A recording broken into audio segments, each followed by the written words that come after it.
Kabila. Négro grené, cheveux crépus, oh, joli guerrier, oh, I love you, oh. Bonjour, bonjour à tous. Nathalie Jupiter. Ah. Bonjour Madame Nathalie. On dit depuis Paris. Soyez les bienvenus au direct.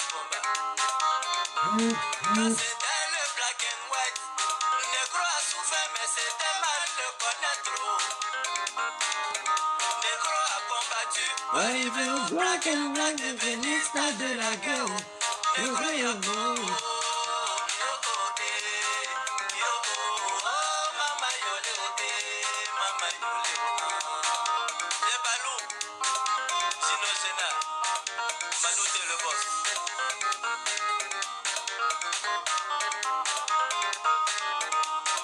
Bouk Wai. Bakari. Bonjour frère.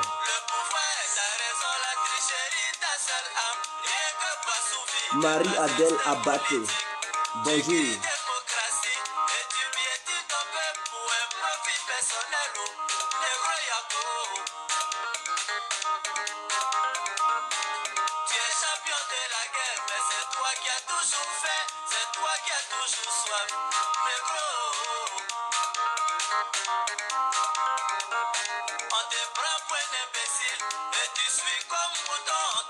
Bon, nous allons stopper la musique. Bonjour, bonjour à tous et à toutes. Je suis l'incontournable guerrier complet tout terrain, l'homme dont on parle, l'homme qui n'a pas froid aux yeux, l'homme qui ne mâche pas ses mots. Vous pouvez aussi m'appeler devant la ville, l'homme n'est rien, gouverneur italien, docteur moderne, appelez-moi Boum Boum, laisse-moi mourir 5 plein droit El Padrino ou Camari Dezo. Nous voilà à nouveau devant cette caméra pour parler de la situation socio-politique ivoiro-ivoirienne. C'est très important. Alors, pour commencer, j'aimerais communiquer mon numéro. Voilà.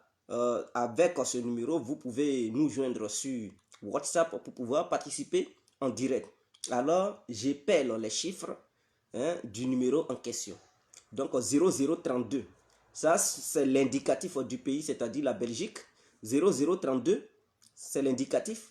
En dehors de ça, vous mettez 46, 52, 54, 128. Je répète, 0032, 46, 52, 54 128. Alors, et le numéro se trouve d'ailleurs sur le titre de la vidéo. Donc, pour ceux qui n'ont pas prêté attention, vous pouvez regarder le titre de la vidéo. Là-bas se trouve le numéro en question. Alors, nous allons commencer parce qu'il y a 3 sujets que nous avons posés. Il y a 3 problématiques que nous allons décortiquer aujourd'hui. Alors, premièrement, on va parler du problème de Charles Blé Goudé et de Laurent Gbagbo. Est-ce que Laurent Gbagbo est en train de sacrifier Charles Blé Goudé? Question. Alors, à vous de répondre à cette question. Parce que j'ai l'impression que Laurent Gbagbo, elle a sacrifié Charles Blé Goudé. Ça, c'est mon avis personnel. À vous aussi de donner vos avis aussi personnels. C'est ça aussi un débat. Alors, pourquoi je le dis? Il n'y a pas si longtemps, même dans ces temps-ci, Charles Blé Goudé multiplie les audiences, il multiplie vraiment les déclarations et tout. Pendant ce temps, il n'est pas encore totalement libre. Ah oui, il n'est pas encore totalement libre, c'est-à-dire il a une épée de Damoclès sur sa tête. Une petite erreur et c'est fini pour lui. C'est-à-dire dans ses propos, si jamais il fait l'erreur pour tenir des propos déplacés, c'est fini pour lui. Alors, quand c'est comme ça, tu dois faire très attention à tes déclarations. Tu dois faire très attention à tout ce que tu fais. Tu dois faire très attention avec les gens avec qui tu communiques en privé ou voilà, en public. Tu dois faire très attention parce que tu es surveillé sur tous les plans. Il y a des agents secrets qui sont là pour te regarder. Même tes messages que tu envoies en privé, rien n'est caché.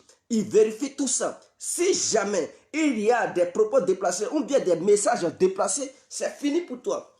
Mais nous voyons Charles Blé Goudé qui dans ces jours, il fait voilà, les déclarations, il multiplie, même il organise même des meetings en Côte d'Ivoire depuis sa position et il communique par écran, quelque chose comme ça, par un écran géant, et il tient des meetings. Mais j'ai l'impression que Charles Blé Goudé, vraiment, il n'a pas appris la leçon de la prison. Il n'a pas appris la leçon de la guerre qui s'est passée en Côte d'Ivoire. Il n'a rien compris. Et j'ai l'impression que c'est Laurent Gbagbo qui l'envoie parce que dans l'un de ses propos, il a dit, il est là nettoyer la rosée pour que le chef vienne passer. Donc, si on veut bien voir la profondeur de ce message, c'est que c'est Laurent Gbagbo qui l'envoie. C'est Gbagbo qui dit, mon petit, vas-y. Mais pendant ce temps, le chef lui-même, il ne parle pas. Le chef, il ne parle pas. Et c'est Blé Goudé maintenant qui est devenu l'avocat de Gbagbo, qui dit non, Gbagbo est fatigué, il a été bombardé, il a été déporté dans le QG de son adversaire. Ensuite, il a été envoyé au nord et de là-bas, il a été conduit à la CPI. Donc, il est fatigué, c'est un être humain, il a besoin de repos. Mais lui, il parle parce qu'il est Blé Goudé. Ah bon? Monsieur parle parce qu'il est Blé Goudé. Blé Goudé est comment? Gbagbo est comment? Si c'est Gbagbo qui t'envoie, mon petit, pour ne pas dire mon frère, il faut faire attention. Gbagbo, il peut t'envoyer, te livrer et lui sortir. Parce que tout ce que tu fais, tes déclarations, si par malheur, tu tiens des propos déplacés, et que les avocats, ou bien le procureur veut s'appuyer sur ça, pour te rejuger, Gbagbo va dire que ce n'est pas lui qui a tenu ses propos et qu'il n'a rien à voir là-dedans, il ne t'a pas envoyé. Tu vas tout seul porter tes propres bagages. Et tu ne vas pas sortir maintenant. Peut-être tu sortiras lorsque tu seras vieux. Fais très attention, Blé Goudé. Fais très attention. Gbagbo, il n'est pas encore mort. Gbagbo, il parle encore. S'il veut tenir des propos, lui-même, il n'a qu'à faire une déclaration. Il est de même catégorie que le bédier. Vous ne voyez pas les bédiers qui sillonnent, qui font des déclarations partout. Ou bien Gbagbo, sa bouche est cousue maintenant, il ne peut plus parler. Il est devenu maintenant muet. Ils l'ont bombardé, c'était en quelle année? N'est-ce pas 2011? Nous sommes en quelle année? 2019? En prison là-bas, il n'a pas eu le temps de se reposer. Est-ce que c'est la Maca? Ce n'est pas la Maca. Ce sont des prisons vraiment où on prend soin de vous. Des prisons où il dormait matin, midi, soir. Il a eu tout le temps de bien réfléchir, de bien se reposer en prison là-bas. Ce n'est pas parce qu'il est en Belgique qu'il va profiter pour dire non, il va se reposer. S'il se repose, toi aussi, il faut te reposer. Et aussi, j'ai remarqué que le COJEP ne veut pas voler de ses propres ailes. Voilà un parti politique qui a été créé, dont le président est Charles Blé Goudé, qui refuse de grandir, qui refuse de devenir grand, mais qui veut toujours rester dans l'ombre du FPI. Voilà un parti politique. Et ce parti politique aussi veut aussi convaincre des gens. Vous faites les meetings, pourquoi? Vous voulez recruter les gens dans votre parti, pourquoi? Si vous ne voulez pas grandir, si vous voulez rester toujours dans l'ombre de Gbagbo, non, on ne partage pas l'héritage. Ça, ce sont les propos de Blé. Hein. Il dit, on ne partage pas, on ne lutte pas un héritage lorsque le patron ou le père est là. Donc, Gbagbo est le père, il ne peut pas lutter l'héritage. Mais vous ne faites plus partie du FPI. Ou bien vous voulez berner les Ivoiriens. COJEP est égal à FPI, c'est ça.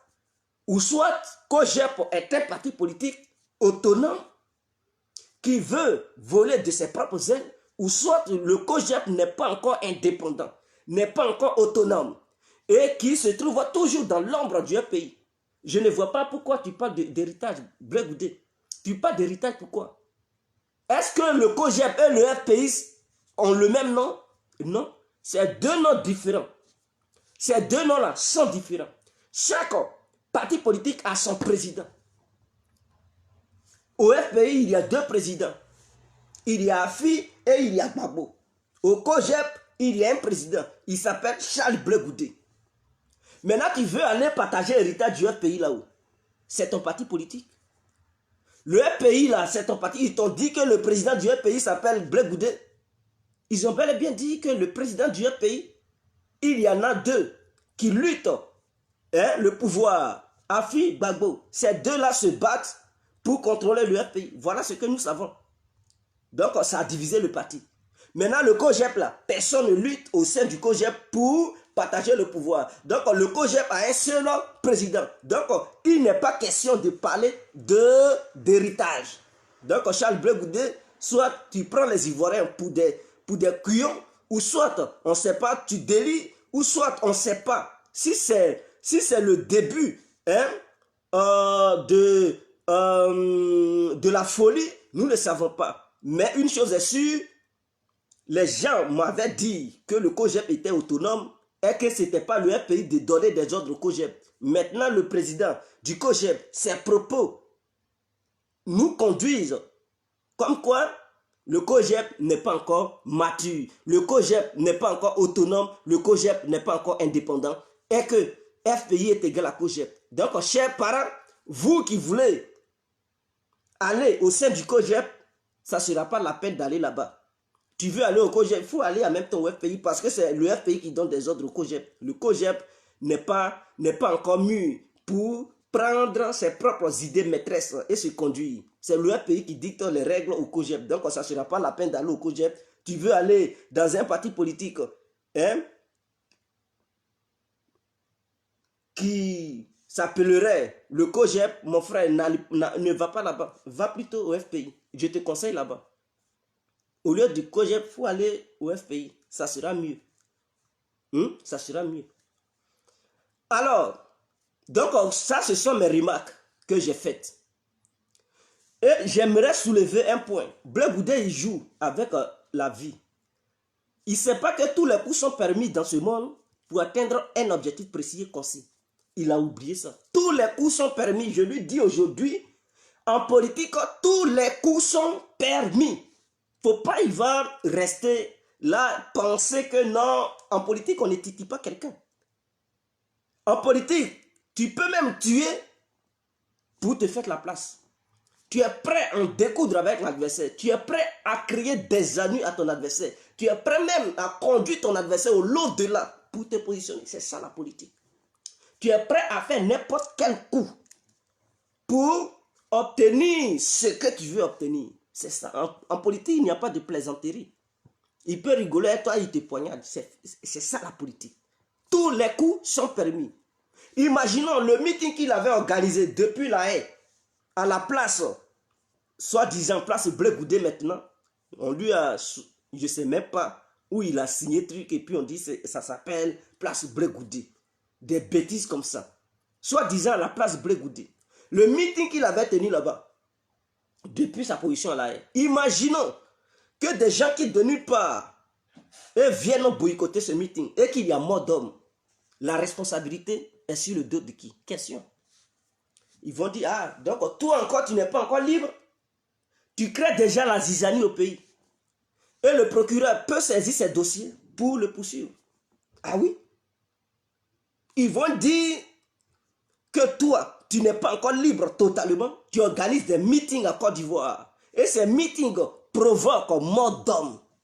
Imaginons que les microbes qui de nulle part, des machettes, bou, bou. Le meeting est gâté, ça s'entre-déchire, il y a mort d'hommes, le sang coule partout. Lui, Blé Goudé, il serait en paix là-bas. Je pense que les gens vont profiter de ça, saisir ses dossiers pour dire c'est lui qui a créé ce désordre, c'est lui qui a organisé ce meeting. Et il va dire quoi? Il va dire rien pour rien, on dit non, non, non, mon frère, tu sais que la justice est derrière toi. Tu es interdit de faire ce genre de choses qui vont envoyer le désordre. Mais quand même, tu as organisé un meeting et ce meeting a provoqué un désordre. Donc, tu es responsable. Et ça peut le poursuivre. Ça peut le condamner. Parce que déjà, ils font des choses, ils ne réfléchissent pas. C'est ça l'Afrique. Hein? Et c'est pour ça que je dis, en politique, tous les coups sont permis. Son adversaire peut envoyer des gens pour s'aimer le chaos, tuer des gens, et on met la responsabilité sous le dos de Blé Goudé. Et là, c'est clair. Et ceux qui vont commettre ces actes, ils vont leur demander, ils vont dire non, ce sont les membres du COJEP qui nous ont envoyés. Ah oui, ils vont témoigner autrement que non, ils font partie du COJEP, mais voilà. Ils ont posé ces actes pour tuer des gens qui n'étaient pas membres du COJEP, qui étaient là infiltrés. Donc eux, ils les ont éliminés. Mais les gens, ils vont interpréter ça comment? Ils vont dire, ah, donc, vous les membres du... Parce que c'est le témoignage de ceux qui vont arrêter, qui vont compromettre le président du COJEP, Charles Blé Goudé.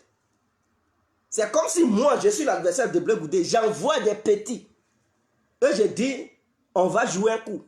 Vous commettez un délit. Vous mélangez le meeting. il faudrait qu'il y ait mort d'homme. Et après, on va vous arrêter. Mais quand on va vous arrêter, on va vous poser des questions. Qui vous envoyez?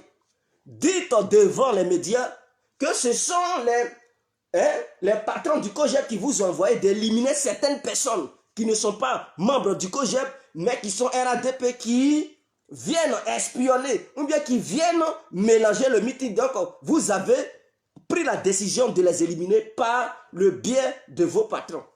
Mais Bleu Goudé, il va dire quoi? Il va dire, nous on s'en fout. Il va dire, non, non, non, non. Bleu, c'est toi qui as organisé ça. Tu es interdit d'organiser des choses qui vont apporter le désordre au pays. Mais tu n'as pas respecté la justice, alors viens encore à la CPI. Tu n'es plus en liberté provisoire, viens à la CPI. Et ça va lui créer des ennuis.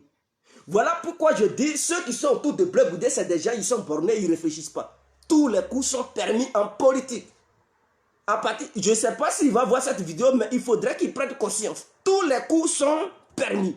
Il a eu la chance, ces événements n'ont pas eu lieu. Mais la prochaine fois, peut-être ça aura lieu. Et lui aussi, il sera dans un pétrin, là où il est, depuis sa position. Ça, c'était ma vision. Et donc, je le préviens, lui et son équipe. Je les préviens aussi. En dehors de ça, parlons de Alassane Ouattara. Pourquoi les présidents africains aiment se ridiculiser devant les Occidentaux? Il n'y a pas si longtemps, avant-hier, là, Alassane et Alpha Condé sont venus ici. Soi-disant, ils sont venus assister au débarquement des Africains qui seraient venus aider la France contre les nazis à la Seconde Guerre mondiale. Bon, c'est bien beau, c'est bien entendre. Est-ce que vous comprenez? Mais le problème, c'était pas ça le vrai problème, parce que il y a eu sur les chaînes françaises où des journalistes affirmaient que Macron mettait en garde contre une troisième candidature de ces deux présidents africains et que la France ne les soutiendra jamais si jamais ils posaient une troisième candidature chacun. Et donc, la France les a appelés pour leur dire de ne pas poser encore de candidature aux élections présidentielles. Donc, ils étaient venus prendre des ordres à Paris. Donc, c'est Paris qui décide s'ils doivent être candidats ou s'ils ne doivent pas être candidats. Mais quelle est cette histoire? Toi, tu as ton pays, tu as ton État, tu es un président de la République, tu gouvernes une nation. Mais en même temps, c'est un autre pays européen qui te dit ce que tu dois faire, ce que tu ne dois pas faire. Comme si toi, tu étais un bébé. Comme si toi, tu étais un gamin. Comme si toi, tu n'étais pas encore grand. Mais quelle est cette merde? Quelle est cette merde? Donc, on n'est pas vraiment indépendant. On n'est pas réellement indépendant. Donc, c'est Alassane, il est venu ici pour que, s'il veut poser sa candidature, c'est le peuple ivoirien qui va décider.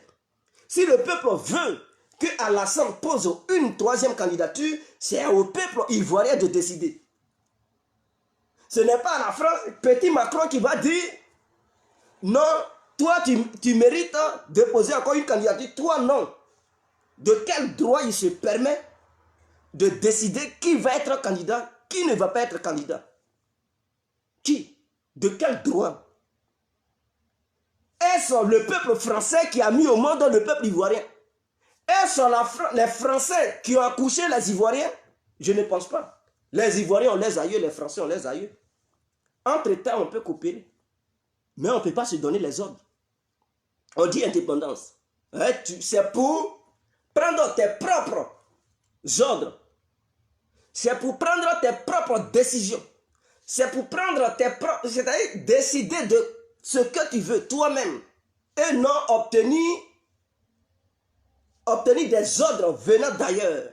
Au moment où tu obtiens des ordres venant d'ailleurs, c'est que tu n'es plus indépendant. Tu es une marionnette. On te manipule comme on veut. On te dit ce que tu dois faire et ce que tu ne dois pas faire. Voilà le vrai problème. Voilà le vrai problème. Je peux même vous faire écouter. BFM TV, les journalistes français, ils ne cachent pas leur truc. Hein. Ils ont dit Macron a demandé à Alpha Condé de ne plus se représenter, a demandé à Alassane de ne plus se représenter.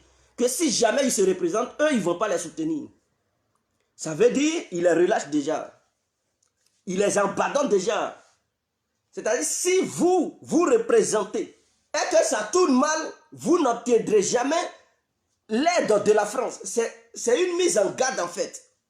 Donc, si Alassane se représente, vous savez pourquoi Soro Diom, il est excité dans ce temps-ci, il dit on va prendre le pouvoir. Il sait sur quoi il compte. Peut-être il a déjà reçu des informations qui l'orientent en disant que si Alassane se présente, nous on ne va pas soutenir Alassane. Donc Soro, il se dit, il a toutes les cartes en main pour faire n'importe quoi s'il sème le bordel. Si Alassane dit venez nous aider, la France ne viendra jamais. La France va dire on t'avait prévenu, on ne t'aidera pas. Et Soro va, c'est-à-dire entre les Ivoiriens, on va s'entretuer, ça va devenir grave encore, ça va devenir pire. Est-ce que vous voyez? Donc c'est ça le vrai problème. Est-ce que la constitution ivoirienne permet à Alassane de se présenter encore pour une troisième fois ou ça interdit à Alassane? Voilà le vrai problème. Parce que selon les journalistes, Macron a interdit à Alassane de changer la constitution pour un troisième mandat et aussi a interdit Alpha Condé parce qu'il aura aussi des élections en Guinée hein, dans même 2020. Là.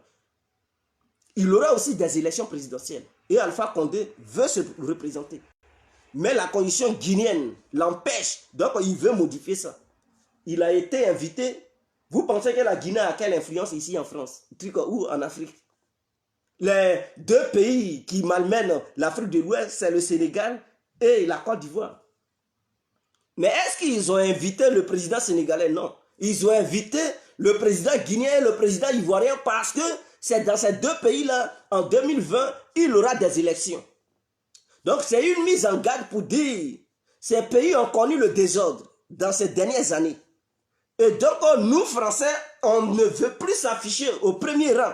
Nous ne voulons plus nous mener des guerres qui vont se passer là-bas. Donc faites un effort pour éviter une crise ou bien des crises dans vos pays.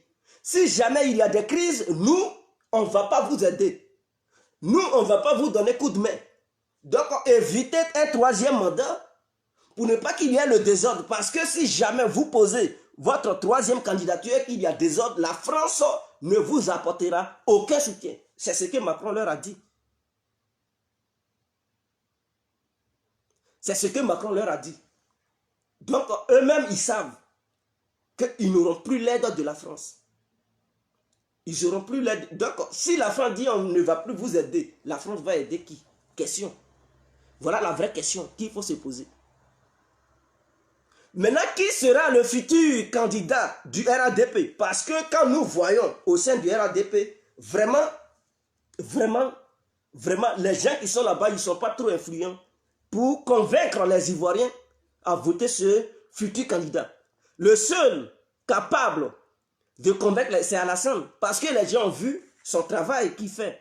Et voir les travaux qui sont là se passer en Côte d'Ivoire. Mais en dehors de lui, là, est-ce que les gens vont encore aimer? Parce que ne vous trompez pas. Le problème des Ivoiriens, il faudrait que tous les politiciens, les analystes, les experts du monde politique sachent une seule chose. Chez nous en Côte d'Ivoire, là, les gens, ils ne te votent pas par rapport à ce que tu fais, par rapport à ton travail. Non. Ils te votent parce qu'ils sont amoureux de toi. C'est ça. Tu as bien fait ou tu n'as pas bien fait. Oh, ils s'en foutent. Ils sont derrière toi parce que ta tête leur plaise, ou bien ils t'aiment, ou bien ils ont été séduits par ton charisme, c'est tout. Ivoiriens, ils ne votent pas un candidat parce que le candidat, il travaille. Non. Les jeunes Ivoiriens, ce n'est pas comme ça, ils voient les choses. Tu travailles, tu ne travailles pas. Une fois qu'ils t'ont choisi, là, c'est comme ça. C'est comme Didier Arafat. Je prends un exemple. Qu'est-ce qu'il a fait pour les jeunes Ivoiriens? Il n'a rien fait. Mais qui était le plus aimé en Côte d'Ivoire? Mais c'était lui, parmi les artistes ivoiriens. Il était très aimé. Parce qu'ils l'ont aimé. Quel que soit, même s'il cassait des assiettes sur les têtes des filles, oh, tout le monde le défendait. Tout le monde était, même les filles, même, elles clashaient même leurs copines, leurs propres amis à cause de Didier Arafat. Même s'il s'est bien comporté, il s'est mal comporté. Ils étaient prêts, c'est-à-dire les jeunes Ivoiriens étaient prêts à le supporter. Et c'est comme ça, parce qu'ils ont été séduits par Arafat. Et ils l'aiment. Quel que soit son comportement, ils vont toujours l'aimer. Et ils l'ont aimé jusqu'à à la dernière minute, jusqu'à ce qu'il quitte aussi cette terre. Et il continue toujours de l'aimer, malgré son départ. Et c'est comme ça. Alassane, il n'avait rien fait encore au pays. Et puis les Ivoiriens, d'autres Ivoiriens l'aimaient déjà. Est-ce que des Ivoiriens savaient un jour que Alassane, il allait faire ce qu'il fait? Mais non. D'autres ont pris position, ils disent, oh, Adou rien, Adou rien, Adou. Ils l'ont supporté. Mais ils ne savaient pas, même s'il échouait, les travaux qu'il fait, s'il ne faisait pas ça, ils allaient être derrière lui. C'est comme ça l'Ivoirien. Je prends le cas de Babou. Qu'est-ce que Laurent Gbagbo a fait pour la jeunesse ivoirienne? Mais est-ce que cela veut dire que les jeunes Ivoiriens ne le supportent pas? Il y a beaucoup d'Ivoiriens qui le supportent parce qu'ils aiment l'individu. Eux, non ce que l'individu fait, mais ils aiment l'individu. Ils n'aiment pas l'idéologie, mais c'est l'individu qu'ils aiment. Est-ce que vous comprenez? Charles Blé Goudé, qu'est-ce qu'il a fait pour la jeunesse ivoirienne? Mais les jeunes sont amoureux de lui. Qu'est-ce qu'il a fait? Est-ce qu'il a donné du boulot? Non. Il a construit des choses en Côte d'Ivoire. Il a créé des sociétés. Il n'a rien foutu. Mais les jeunes, on l'aime. Parce qu'ils aiment l'individu, la tête de la personne. C'est comme ça. En Côte d'Ivoire, c'est comme ça, ça fonctionne. Soro Diom, il a fait quoi? Il a fait quoi? Qu'est-ce qu'il a fait? Si ce n'est pas la guerre, est-ce qu'il a apporté le vrai bonheur? Il a construit des sociétés, des écoles, des hôpitaux, je ne sais pas, des cliniques, des pharmacies, quelque part des supermarchés ou bien je ne sais pas. Il n'a rien foutu sur ce plan-là. Mais est-ce que cela veut dire que des gens le... Non, beaucoup de personnes l'aiment. Et c'est comme ça. Mais au RADP là, en dehors d'Alassane Ouattara, qui est aimé là-dedans? Voilà la question. Gom Coulibaly, il n'est pas aimé, comme Alassane. Vous verrez, si Alassane, si par malheur, je dis par malheur, le président Alassane dit, bon, j'aimerais que mon successeur, je ne sais pas si vous allez partir au référendum pour choisir un nouveau président ou bien un nouveau candidat du RADP pour dire, bon, c'est celui-là qui va représenter le RADP aux élections présidentielles de 2020. Et par malheur, Amadou Gom Coulibaly, il sort et qu'il est votre candidat, vous allez voir, d'autres vont dire, ah non, lui là, je n'aime pas sa tête. Ils ne vont pas voir ce qu'il a dans sa tête, les idées qu'il a. Ils vont dire, oh, je ne l'aime pas, adou rien. Si c'est ça là, moi je m'en vais. Et vous allez les voir, ils vont déserter le RADP. Beaucoup, à tout camp, beaucoup vont partir. Beaucoup vont rester, beaucoup vont partir. Pourquoi? Parce que le crâne de l'individu va les énerver. Ils vont dire, non, non, moi je n'aime pas sa tête. Ils ne vont pas dire, mais je n'aime pas ses idées. Ils vont dire, je n'aime pas sa tête, je ne veux pas. Et ils vont craquer la porte. Voilà le vrai problème. Donc le RADP doit savoir quoi faire avant 2020. Ne soyez pas surpris en présentant un candidat qui n'est pas aimé par le peuple et vous allez échouer en 2020. Quand vous dites tout est bouclé, tout est verrouillé, si rien n'est bouclé, hein, faites attention. Rien n'est bouclé, rien n'est géré. En Côte d'Ivoire, on ne vote pas parce qu'on a des bonnes idées. Des gens votent parce qu'ils aiment ta tête. C'est clair. Je prends le cas de Johnny Pacheco qui insulte tout le monde et tout. Qu'est-ce qu'il fait ces injures? À part ça. Mais malgré ça, les gens l'adorent. Parce qu'ils se sont retrouvés en lui. Ils aiment bien les injures. C'est pas parce qu'ils les aiment. Non, mais ils aiment ça. Comme ça, là, ils aiment ça. Arafat était aimé par le peuple ivoirien parce qu'ils aimaient les clashs qu'il faisait. Ils aimaient ça. Ils aimaient quelqu'un qui clash, quelqu'un qui parle mal. Ah oui, c'est pas pour dire quelqu'un qui les aidait. Non, non, non. Eux, ils aimaient des gens qui sont comme ça. Eux, la plupart du peuple ivoirien aime des gens comme ça. Voilà pourquoi Blé Goudé avait eu la popularité en Côte d'Ivoire. Parce qu'il parlait, il remuait la foule. Et les Ivoiriens, ils aiment ça. Les Africains, ils aiment tout ce qui est excité, tout ce qui est vivant, tout ce qui bouge. Ils aiment bien ça. Pourquoi Lolo Beauté fait le buzz? C'est-à-dire, pourquoi Lolo Beauté est truc? Parce que les gens se retrouvent en elle. Elle crie, elle fait truc, elle fait le buzz, elle clash. Et beaucoup adorent ça. C'est pas pour dire elle est dans les Ivoiriens ou bien... Non, non, non, eux, ils s'en foutent.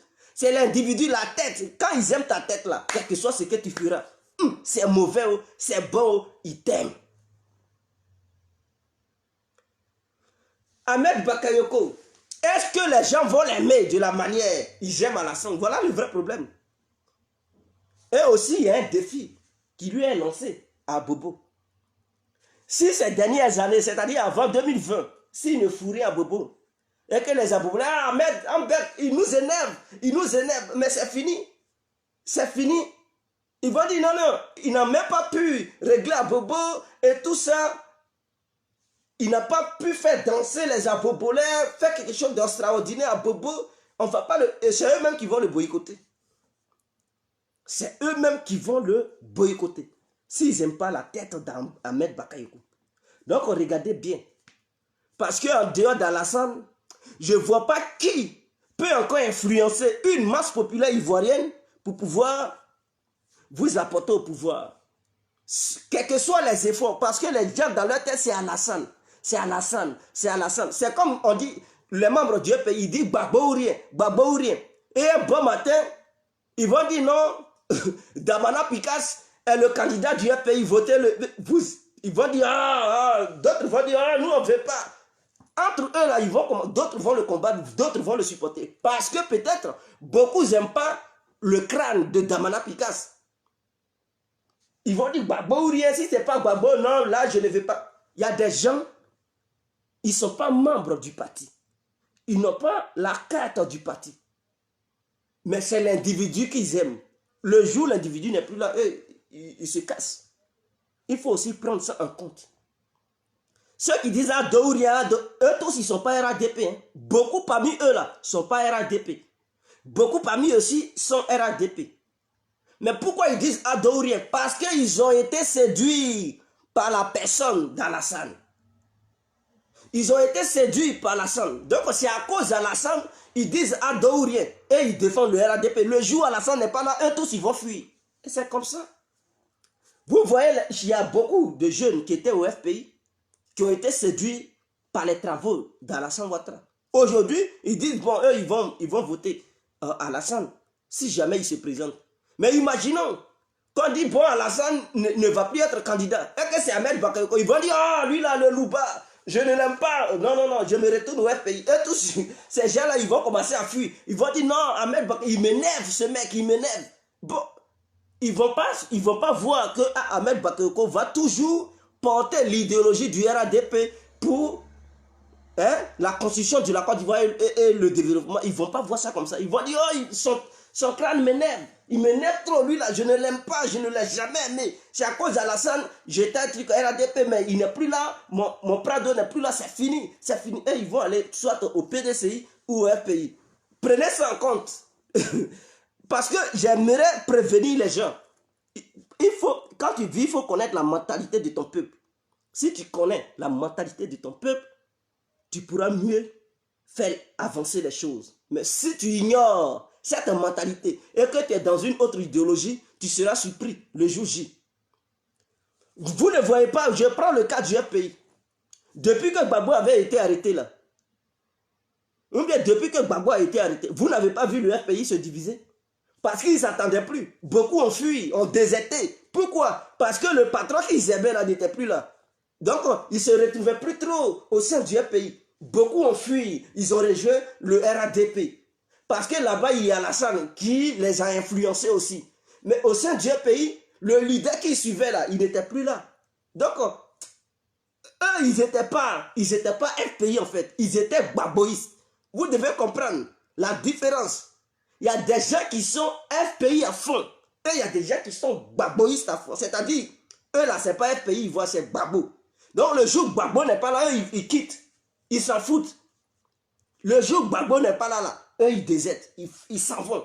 Parce que c'est l'individu qu'ils aiment. Ils n'aiment pas le parti politique. Donc le jour où la personne n'est plus là, ils vont dire, non, mais je vais faire quoi au sein du pays? Et ils vont chercher un autre parti politique pour aller. C'est ça le vrai problème. Donc le RADP là, il y a d'autres qui sont à dos ou rien, c'est-à-dire Alassane ou rien. Eux là, c'est pas RADP, ils voient. C'est Alassane, ils voient. Le jour où Alassane ne va plus être là, eux aussi, ils vont fuir. C'est clair. Vous pensez que les candidats, c'est-à-dire les hauts cadres du PDCI qui ont fui le PDCI pour rejoindre le RADP, c'est à cause du RADP? Non, c'est à cause d'Alassane. Parce que par son travail qu'il fait, Ils ont été séduits. Mais le jour, Alassane va plus être... Ils vont dire, Ahmed Bakr, ceux-là, vous allez les voir, ils vont courir. Ils vont dire, Bédié, Yaki, pardon-nous, on a fait des erreurs. Ils vont se retourner au PDCI, RDA. Mais je vous préviens, c'est une alerte que je vous lance. Soit Alassane se représente en 2020 et prépare, je dis bien, il prépare un bon candidat pour le RADP à l'horizon 2025. Et il doit tout faire, c'est-à-dire les prochains travaux, il doit, lui-même il est président, mais il ne doit plus être au devant de tout en fait. Lui il doit présenter comme candidat du RADP à l'horizon 2025, il doit tout lui confier. C'est lui qui doit faire les déclarations, c'est lui qui doit tout faire pour permettre aux membres, c'est-à-dire aux militaires et militantes du RADP, d'aimer celui-là. Celui-là, c'est lui qui doit dire qu'est-ce que le RADP peut faire, pas un porte-parole, mais comme en tant que vice-président, qui va prendre les choses en main pour dire, bon, le président, il est là, il est fâché, il est fatigué un peu, mais comme nous sommes deux présidents, je prends la relève. Alassane, il va être dans l'ombre, il donne des conseils. Et c'est ce dernier-là qui va s'afficher comme le vrai président de la Côte d'Ivoire. Pendant 5 ans, il va influencer des gens, c'est-à-dire il va séduire les gens. Donc le jour où Alassane n'est plus là, ce dernier-là, ils vont l'aimer, ils vont dire, oh il est fort, c'est lui qui a fait, c'est comme ça. Mais ce qui se passe en Côte d'Ivoire, ce n'est pas ça. Les Adjumani porte-parole, ce n'est pas lui-là qui va être candidat du RADP. En dehors d'Alassane, qui fait encore les Amadou Gon Coulibaly? Excusez-moi, mais les gens, ils le voient comme quelqu'un qui boit beaucoup. Et donc, ils ne vont pas être séduits par Amadou Gon Coulibaly. Ahmed Bakayoko. Ahmed Bakayoko, même si demain, il peut être président, mais il n'est pas encore prêt. En 2020, là, il n'est pas encore prêt. Lui, là, il faudrait qu'il démontre aux Ivoiriens. Et donc, pour que Alassane puisse le choisir comme candidat aux élections présidentielles de 2020, il faudrait que Alassane le nomme d'abord vice-président. Et Alassane se met en retraite. Et ce dernier, il prend la relève. Il fait tout. Toutes les conférences de la Côte d'Ivoire, c'est-à-dire les réunions internationales, il doit aller là-bas représenter la Côte d'Ivoire, frapper à toutes les portes, devant les Ivoiriens. C'est lui qui doit tenir, voilà, on fait les déclarations, prend les décisions, il vient à la télé, il fait tout. Il va annoncer, bon, tel jour, on va aller faire tel travail dans telle région, les opérateurs économiques vont venir. Et c'est lui qui va prendre toutes les décisions. Ils vont dire, ah, il est puissant, hein, c'est lui-là qu'il nous faut comme président dans les prochaines années. Et comme ça, ils vont le voter. Mais si ce n'est pas ça, et qu'Alassane il se retire brusquement, et puis on dit c'est lui là le nouveau candidat, vous allez taper poteau. Et moi je vous préviens, c'est poteau clan en 2020. Faites attention, rien n'est bouclé, rien n'est géré. Tidiane Thiam, tous les Ivoiriens ne le connaissent pas. Parce que ne faites pas des erreurs. Tidiane Thiam, oui, bien sûr, c'est quelqu'un, mais il n'est pas connu par... Vous partez même dans les régions reculées, vous allez dire Tidiane Thiam, ils vont dire c'est qui? John Lokela, Tidiane Thiam. Ils vont dire ils ne le connaissent pas. Et quelqu'un que tu ne connais pas, il apparaît, à un moment donné, tu es prêt à le... Non, tu ne le connais pas, il ne t'a pas séduit. Même si ton président que tu as, il te dit il faut le voter, il va dire ah, il m'a nilodé, il t'a allé voter. Ah oui. Ceux qui sont en Europe, ils connaissent Tidiane Thiam. Ceux qui sont de la capitale, d'autres le connaissent. Et même tous les Ivoiriens ne le connaissent pas, d'ailleurs. Ceux même qui sont à la capitale, ils ne connaissent même pas. Il y a beaucoup qui ne connaissent pas Tidiane Thiam. Donc vous ne pouvez pas le prendre lors des élections pour dire non, c'est lui qui est notre candidat. Vous allez échouer. Même s'il a des compétences, est-ce que les Ivoiriens ils savent que Tidiane Thiam a travaillé dans des banques internationales et qu'il est efficace comme Alassane? Ce n'est pas le jour J, vous allez vendre des idées aux Ivoiriens. Ils vont dire oh, est-ce que vous comprenez? Alassane ne fait pas trop confiance à Descamps. Descamps, il est trop mou. Vous pensez que les Ivoiriens vont voter Descamps? Faites attention. Sinon, vous allez... Non, Descamps n'a pas la carrure pour un président. Il est trop mou.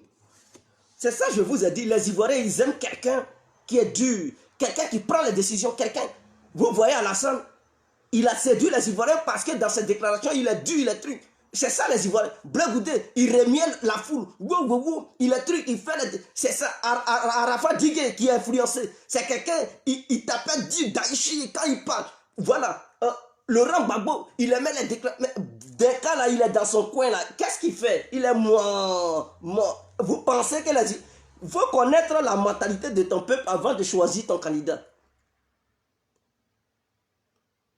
Tout le monde ne peut pas gouverner, sinon vous allez échouer. RADP, non. Donc, l'antenne est ouverte pour ceux qui aimeraient intervenir. Allô? Bonjour frère. Bonjour, comment allez-vous? Très bien. Ok, nous vous écoutons. Je voudrais quand même un peu intervenir. Oui, nous vous écoutons. Je pense que le cas Alassane Ouattara Oui. ne se pose même plus. Ah bon? Pourquoi? Oui. Et dans le cas RHDP, oui. La question se pose, qui sera candidat du RHDP? Oui. Bon, vous voyez, au temps de Gbagbo, on a commandé le désarmement avant d'aller aux élections. Oui. Rien n'a été fait. On a vu le résultat. Oui. Le RHDP est arrivé au pouvoir avec l'aide des Français, oui. du Bédier et du Sorodium. Oui. Aujourd'hui, la France dit non, attention à Ouattara. Oui. Et à Alpha Condé. Oui. Bon. Nous retournons à la même situation. Au même point de départ. Oui. Qu'est-ce que les Ivoiriens font entre eux pour arriver à parvenir à une réconciliation souhaitée? Oui. Bon, même si les différents protagonistes sont connus. Oui. Dans la tête des Ivoiriens. Oui. Avec Alassane Ouattara ou sans Alassane Ouattara. Oui. Mais les plaies ne seront pas guéries. Oui. Je ne sais pas si vous comprenez.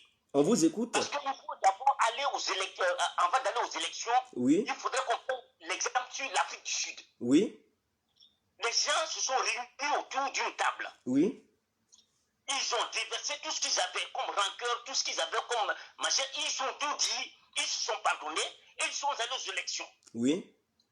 Donc, vous suggérez. Vous suggérez. Allô? On ne peut rien faire et puis bon, on va aux élections. Donc, vous proposez à ce que les politiciens ou bien les politiques ivoiriens s'asseyent autour d'une table pour mettre tout ce qu'ils ont dans leur cœur sur la table pour que chacun se désarme. Et comme ça, après ça, ils iront aux élections. Là, il n'y aura pas de problème.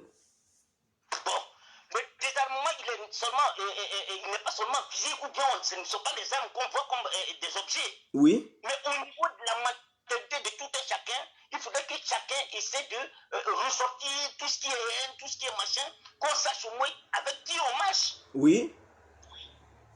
Que ce soit dans le cas du RHDP, que ce soit dans le cas de Bédier, que ce soit dans le cas du FPI, enfin tous les politiciens. Oui. Mais on ne va pas comme ça aux élections. Il y a une fumée qu'on sent à l'horizon venir. Ok, donc vous proposez à ce que tout le monde désarme son cœur. Honnêtement, il faudrait que les gens s'asseyent, qu'on essaie de voir au moins qu'est-ce qu'on peut faire pour qu'on arrive à une réconciliation avant d'aller aux élections. Moi, c'est ce que je propose. Ok. Nous vous remercions. Parce que quand Alassane ne va pas se présenter, il va choisir un candidat.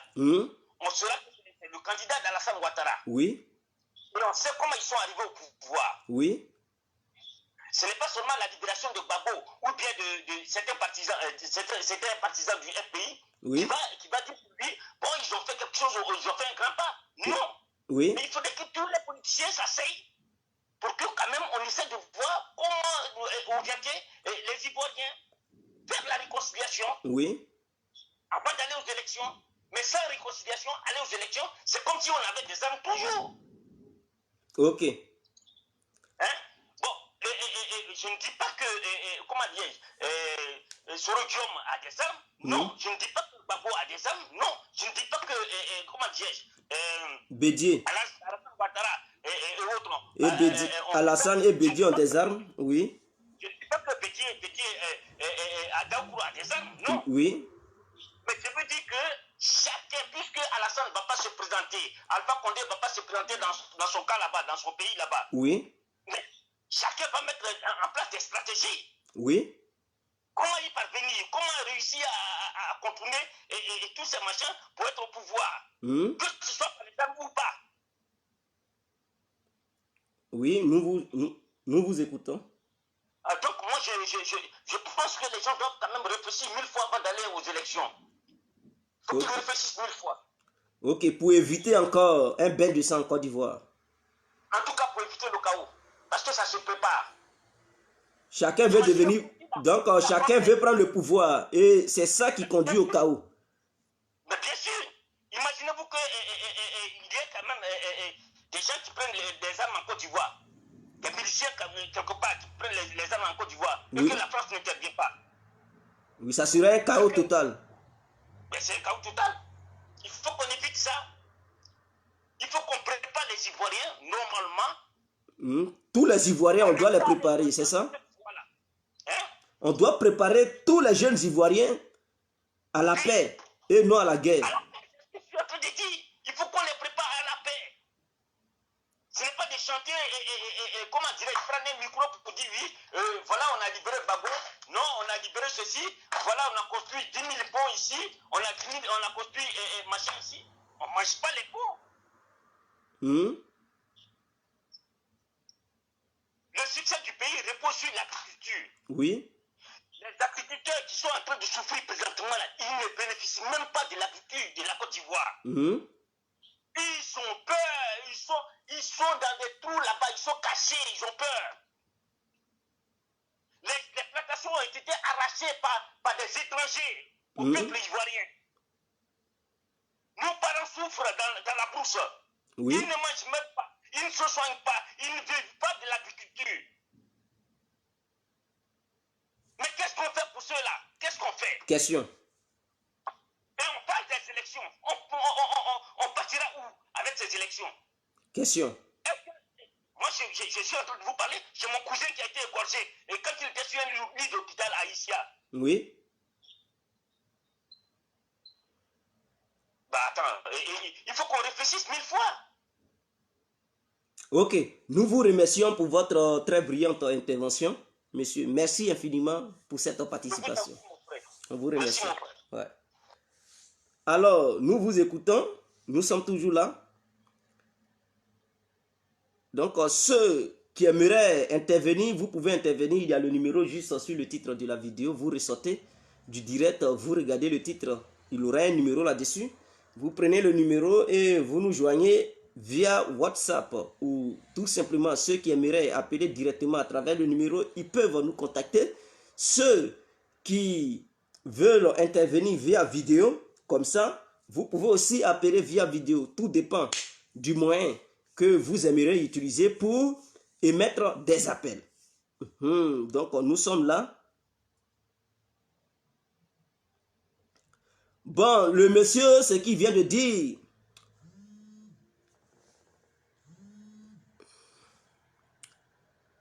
Allô? Bonjour, comment allez-vous? Je vais bien, vous. Ouais. Est-ce que vous pouvez un peu parler plus fort? Oui, d'accord. J'aimerais intervenir sur votre direct. Oui, nous vous écoutons.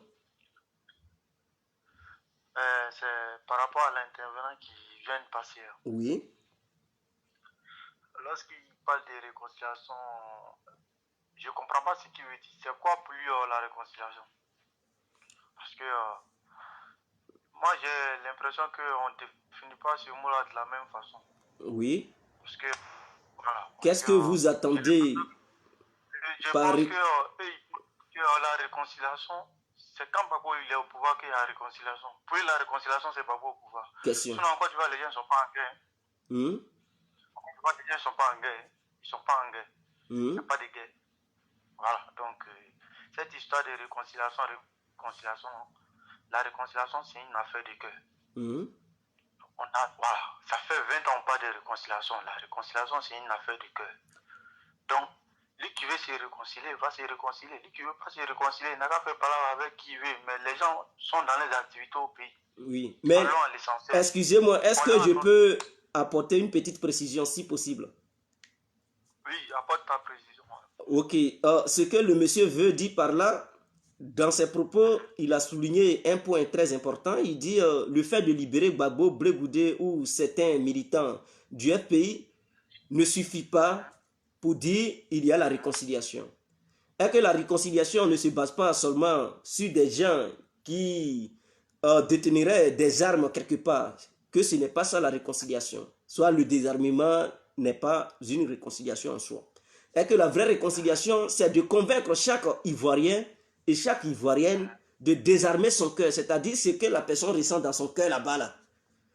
Il faut dire à la personne de laisser ça, abandonner tout. Si la personne a été frustrée dans son passé, la personne n'a qu'à tout laisser.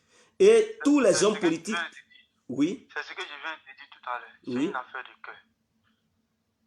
C'est une affaire de cœur. Sinon, si c'est les efforts, je pense que le président il a fait beaucoup d'efforts. Maintenant, ils ont tendance à se victimiser. Oui. Ce n'est pas sans oublier que la maman de Ouattara a été déterrée. Tu te rappelles de cette histoire? Qui? Moi, la maman de Ouattara. Elle a été déterrée. Tu te rappelles de cette histoire? Question. Moi qui te parle, mon propre ami, mon ami intime. Gbagbo a été attrapé le 11, le 12.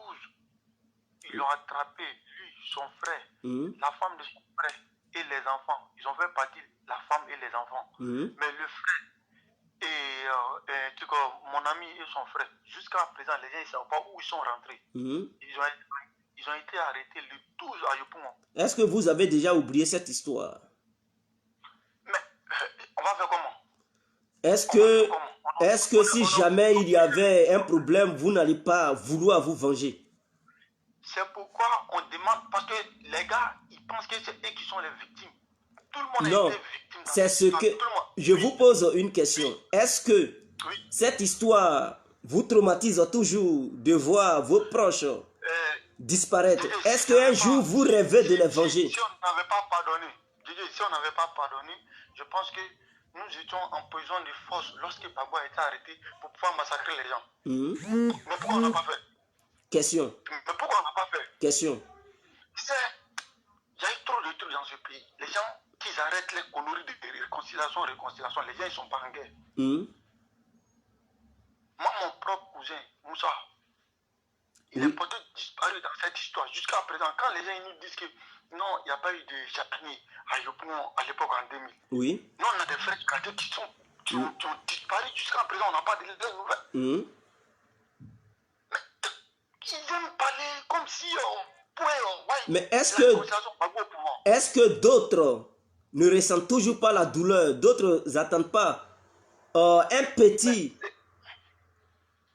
une petite trouble pour pouvoir se venger à nouveau? Ou bien est-ce que tout le monde a désarmé son cœur? C'est ça la question. Et c'est ce que le monsieur demande. Mais qu'est-ce qu'il faut faire pour désarmer les cœurs? Ils ont sensibilisé les gens. Ils ont libéré les prisonniers. Il y a eu une sensibilisation de désarmer les cœurs en Côte d'Ivoire? Il y a eu ça? Il y a eu un CDVR?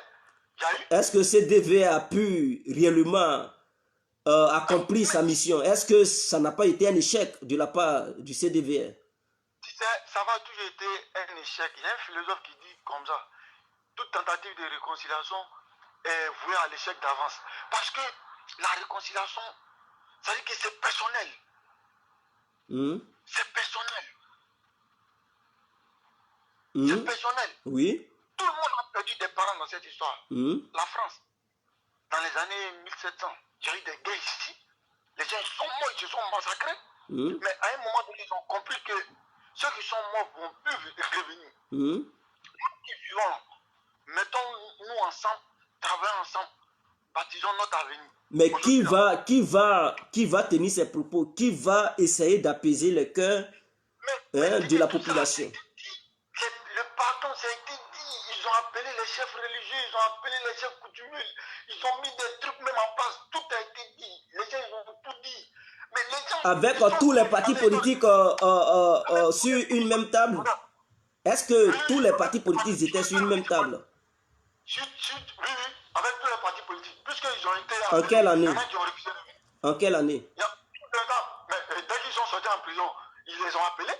Abdelrahman Sangaré qui passait tout son temps à boycotter. Ah, donc, si il y a eu boycott, c'est que tout le monde n'a pas pardonné. Donc, si est-ce possible de refaire à nouveau en convaincant tous les leaders politiques et les mouvements politiques ainsi que les représentants de la jeunesse ivoirienne? Regarde, oui. Écoute, j'ai déjà un petit truc. Oui. Ça veut dire qu'il vient tout à l'heure d'aller à l'opposition. Et subitement, il s'est rappelé qu'il n'y a pas de réconciliation. 8 ans après, c'est en ce moment qu'il s'est rappelé qu'il n'y a pas de réconciliation. Il parle maintenant son projet de société de réconciliation. Ah, donc vous voyez qu'il n'y a pas encore de vraie réconciliation. Puisque Bédié, vous venez de le souligner. Il y a une réconciliation. Moi, je vais te dire, ça, c'est les paroles de campagne. C'est les paroles de campagne. Mais est-ce que là où nous sommes, chacun veut prendre le pouvoir, est-ce que ça ne va pas encore amener le désordre? Sachant bel et bien que nous connaissons l'histoire de la Côte d'Ivoire. Depuis que Oufou est mort, il n'y a que le désordre. Chaque président qui vient, il vient par la violence. Donc, pour empêcher cette violence, est-ce qu'on ne doit pas créer quelque chose pour empêcher ça? Parce que depuis que Oufou est mort, les Ivoiriens n'ont pas connu la paix jusqu'à aujourd'hui. Parce que chacun qui veut prendre le pouvoir, ça a été toujours dans le désordre. Pourquoi en 2015, il n'y a pas eu de problème pendant les élections? En 2015 parce que ceux qui jouaient avant le jeu politique, ils étaient un peu, ils n'étaient pas dans l'opposition. Par exemple, le PDCI n'était pas dans l'opposition. Je viens, s'il vous plaît. S'il vous plaît. Donc si je te comprends, on va faire un pays sans opposition, c'est ça? Je viens. Il y a opposition, je viens. Il n'y a pas de réconciliation. Je viens. C'est ça? Je viens. C'est pour vous souligner que les antagonistes d'hier, en 2015, ils n'étaient pas sur la liste électorale. En fait, ils n'étaient pas des candidats aux élections de 2015. Donc, ça a fait que ça a évité des choses. Mais on revient maintenant. Non, on revient dans le système d'avant. Avant 2015. C'est-à-dire Bédié n'est plus dans le même système que le président actuel. Bédié, il passe à l'opposition. Soro hier, qui était avec le président actuel, il passe à l'opposition. Et le FPI qui était toujours dans l'opposition, est maintenant dans l'opposition. Donc, il y a maintenant d'autres nouvelles cartes. Et il faut tenir compte de ça. Il ne faut pas tenir compte des élections de 2015 pour dire qu'il n'y a rien eu, donc il n'y aura rien. Allô? Il n'y a pas de réconciliation. Oui. C'est ça? Pour toi? Non, écoutez, je n'ai pas dit qu'il n'y a pas eu de réconciliation et tout. Ce que je veux vous faire comprendre, c'est pour vous ramener à un truc précis et concis, c'est-à-dire c'est quoi? Depuis que Oufou est mort, nous avons connu des leaders politiques et ces leaders politiques ont provoqué des divisions au sein de la nation. Et je peux les citer. Il y a eu Bédié, il y a eu Alassane, il y a eu Gbagbo. Vous comprenez? Maintenant, le problème de 2015, c'est qui a fait qu'il n'y a pas eu de désordre au pays, c'est que Gbagbo n'était pas en Côte d'Ivoire, il ne s'est pas représenté aux élections présidentielles de 2015. En 2015, Bédié était avec Alassane, il s'attendait avec Alassane. Donc, ça n'a pas créé de problème. Maintenant, il y a eu les nouveaux joueurs qui sont rentrés dans le jeu. Et ces nouveaux, il y a Blé Goudé, il y a Soro Diom. Hier, le COJEP n'était pas dans le jeu électoral. En 2015, je veux parler bien de 2015. Le COJEP n'a pas présenté son candidat. Soro, hier, en 2015, il était avec le président de la République. Mais maintenant, Soro a quitté le président de la République. Il est devenu un opposant. Il combat les idéologies du président de la République. Et nous connaissons le passé de chaque candidat, ou bien de chaque acteur en Côte d'Ivoire. Nous savons que Blé Goudé a été impliqué dans des violences en Côte d'Ivoire. Soro Diom a été impliqué dans des violences en Côte d'Ivoire. Bédié a été impliqué dans des violences en Côte d'Ivoire. Alassane a été impliqué dans des violences en Côte d'Ivoire. Gbagbo a été impliqué dans des violences en Côte d'Ivoire. Maintenant, puisque tous les acteurs ne sont plus ensemble. Tu n'as pas fini de parler. Bédié a été impliqué dans des violences en Côte d'Ivoire. Il faut citer son nom. Non, je dis Bédié. Voilà, parce que Bédié même Mais j'ai dit, mais dans mes propos, j'ai dit Bédié, Gbagbo, Alassane, Soro, Blé Goudé, j'ai cité tout le nom. Tu n'as pas cité Bédié. Si, bon, je ne sais pas si j'ai sauté, mais en parlant, je me suis dit, j'ai cité son nom. Donc, comme aujourd'hui, eux tous, ils ne sont plus ensemble. Ils ne sont plus dans un même camp. Et ceux qui n'étaient pas là hier, ils sont revenus encore dans le jeu. Donc, ça redessine les cartes. Ce n'est plus une élection de 2015. Ça devient une nouvelle élection où tous les acteurs, depuis leur position, ont leur mot à dire. Et les élections de 2020 qui vont se dérouler, tout le monde veut le pouvoir. Ce n'est plus une histoire de coalition pour dire on est dans le même camp, donc je vais me taire. Non. Tout le monde, Soro veut le pouvoir, Bédié veut le pouvoir, le RPI veut le pouvoir, Blé Goudé aussi, avec ses camarades, ils veulent le pouvoir. Le RADP veut le pouvoir. Donc voilà le problème. Est-ce que ce n'est pas cette histoire de pouvoir qui va encore créer des problèmes, des tensions entre le peuple ivoirien? Ah, ok. Il n'y aura pas de problème, on va sensibiliser les gens. Maintenant, ceux qui veulent se rebeller, ils seront matés. Point. Parce que, ok. Ça veut dire que, voilà, parce que si les gens disent réconciliation, oui. Là, tu as bien parlé. Il faut qu'on sensibilise les gens. Oui. Il n'y a pas qu'il y a des problèmes. Mais quand les gens parlent de réconciliation, ils font comme s'il y a un problème particulier au pays. Parce que c'est ce que moi je ne comprends pas. On n'est pas en guerre au pays. Les gens ils vont en vacances, ils rejettent. Il n'y a pas de souci. En fait, c'est nous-mêmes qui sommes à l'Occident. C'est nous-mêmes les vrais problèmes de ce pays-là. Parce qu'on incite à la violence. Hier, les gens ils ont fait leur marche. Il y avait partisans de RHDP, il y avait partisans de LP, il y avait partisans de tout bas politique. J'étais en train de soutenir Arafat. Dans un pays en guerre, il n'y a pas le temps de faire tous ces trucs-là. Oui. Voilà. Donc, il n'y a pas de problème au pays. Je t'assure. Ok. Les gens n'ont qu'à présenter leurs projets de société, les gens ils vont les voter, c'est tout. Ok. Nous vous remercions, frère. Si tu veux forcément conserver le pouvoir, tu seras maté, hein? Oui. Voilà. C'est tout. On vous remercie, frère. Merci. Merci pour votre très brillante intervention. Je tiens à souligner quelque chose.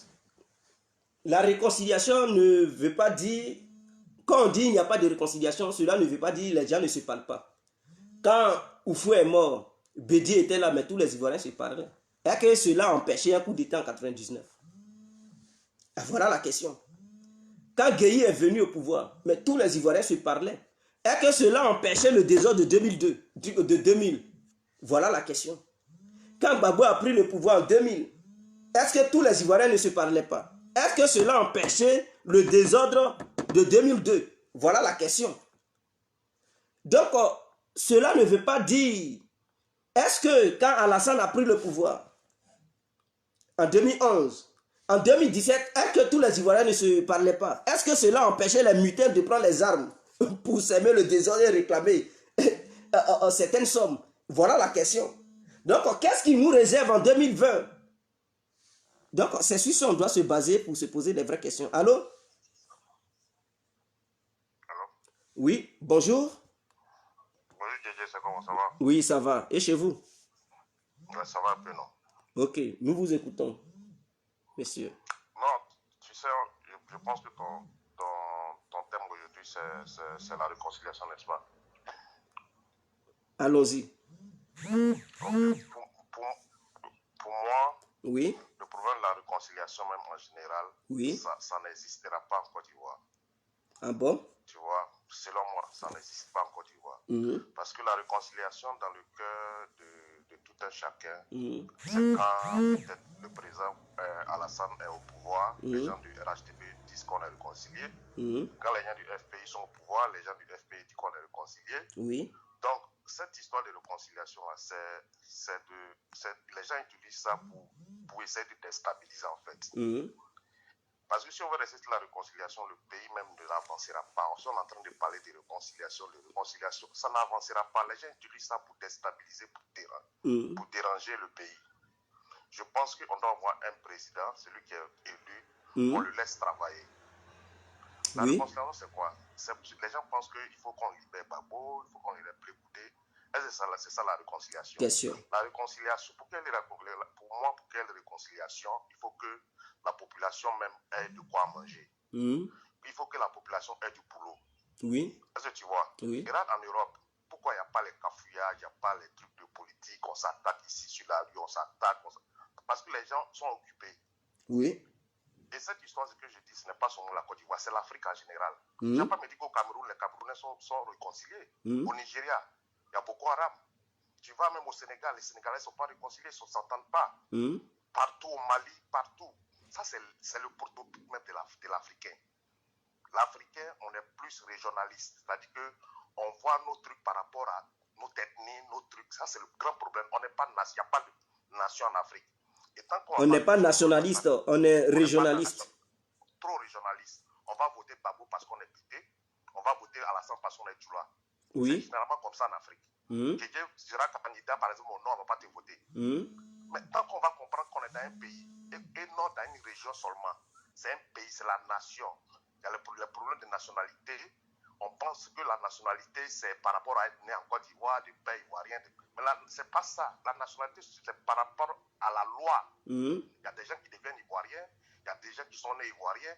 Il faudrait qu'on mette dans la tête des gens que même Ouedraogo, c'est un Ivoirien. S'il est né en Côte d'Ivoire, il s'est naturalisé, ou bien ses parents, il a un parent qui est ivoirien, sa maman est burkinabé, ou bien son papa est malien, sa maman est ivoirienne. C'est un Ivoirien normal. Il faudrait, tant qu'on ne va pas, comme on appelle, sensibiliser les gens sur ce côté-là. Oui. Parce qu'en Côte d'Ivoire, quand tu vas te dire Ouedraogo, Madou, on va directement voir déjà un burkinabé. Oh, peut-être sa maman est ivoirienne. Oui. Donc, c'est ce problème d'abord même qu'on doit mettre dans la tête des gens. Donc, ceux qui se basent sur les noms pour juger et leur attribuer des nationalités, ils font des erreurs. Parce que la femme ivoirienne, 100% ivoirienne, peut avoir un enfant avec un étranger dont l'enfant porte le nom du père.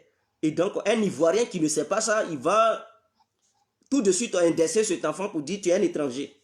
Et ce dernier va se sentir frustré. C'est ça? Évidemment.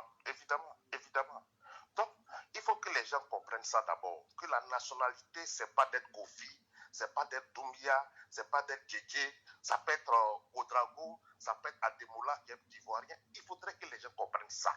Djedje, tu es en Europe, quand tu voyages, que tu montres ton passeport, par exemple, belge, Djedje, personne ne te dit, ah, mais pourquoi Djedje, tu es belge? Non. Le blanc même va même pas chercher, il a peur même de dire ça. Donc il faudrait que les gens, ici en Côte d'Ivoire, on a compris ça, d'abord les promos sur le petit à petit, parce que même le monsieur qui parlait là, non, dans mon village, ils ont tué mon frère, quand il dit on là, on voit déjà qu'il parle des étrangers. Peut-être même que c'est un Paouli qui l'a tué, mais quand il dit on voit déjà l'étranger. Et on ne réussit pas à définir qui est l'étranger. Tu vois, il y a des gens qui ont marié ivoiriens qui sont devenus ivoiriens. Il faudrait qu'on puisse comprendre ça d'abord en Côte d'Ivoire, parce que c'est ça qui est en train de nous tuer en Côte d'Ivoire. Ça, c'est le plus grand problème. Voilà, c'est ça l'ivoirité qui... Voilà. Et c'est ça qui fait que l'ivoirité a pris de l'ampleur et ça a causé assez de tort. Et voilà que tu vois, les politiciens utilisent ça en bon truc. C'est devenu leur business. Tu vois que le petit, quand il est revenu, quand il s'est fâché à les autres, il est venu utiliser ça. Et la façon dont il a parlé, on tourne aux gens là-bas, on tourne aux gens ici. Tu vois que déjà ça crée déjà des tensions au pays. Ça crée déjà les tensions. On voit déjà les trucs venir. Est-ce que tu vois? Oui. Donc pour moi, le problème de réconciliation là d'abord, il faut trouver du boulot pour les gens. Les gens n'ont qu'à travailler, n'ont pas pouvoir. Les gens sont busy dans la tête. Quand ils sont busy, ils n'ont pas besoin que Babou et Alassane s'asseyent sur la même table pour qu'on ait réconcilié. C'est tout. Si les gens n'étaient pas réconciliés même au pays, les gens s'entretuent dans la rue. N'est-ce pas? Oui. On voit, il n'y a pas de problème. Les gens vont caler l'occupation à Abidjan. Il faudrait que les gens comprennent ça. Ils créent seulement parce qu'ils veulent le pouvoir, ils créent des problèmes. Ils cherchent les trucs pour dire, bon, on va créer des problèmes pour que les gens, on ne s'entende plus. Tu vois un peu? Oui. Pour moi, c'est le grand problème. Il faudrait que les gens comprennent celui qui veut être candidat, qu'on permet à cette personne qu'il envoie son programme de société et que les gens jugent et que les gens votent. Parce que la technique qui se passe là depuis la mort du fouet, c'est la même technique. Celui au pouvoir, s'il amène des solutions, celui qui est à l'opposition, il fait semblant de venir discuter. Quand il voit que ça ne l'arrange pas, il quitte. Non, on n'était pas dedans. Vous allez faire ça pendant combien de temps? Dis-moi l'histoire même de la CEI. De discuter pendant combien de temps? Jusqu'en 2020. Parce qu'ils sont dedans aujourd'hui, demain ils ressortent, on n'est pas d'accord. Demain on est dedans, après demain on ressort, on n'est pas d'accord. On dit non, il faut que l'OUA donne, je ne sais pas comment ils appellent ça là, essaye de voir comment c'est passé. Quand les gens disent non, c'est que la CEU qui est venue, qu'ils ont fait, ça va quand même. On dit non, non, non, non. Celui qui accepte, on n'est pas d'accord. On ne fait que perdre le temps aux gens.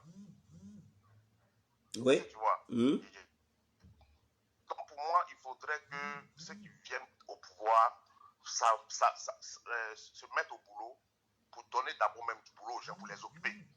Quand tout est chacun joue pour compte tout le monde, quand 80% des gens vont travailler, je ne suis pas en train de jouer au... Ils n'auront pas le temps d'écouter les politiques. Ils n'auront pas le temps. C'est ça. Pour eux, c'est comment il faut manger.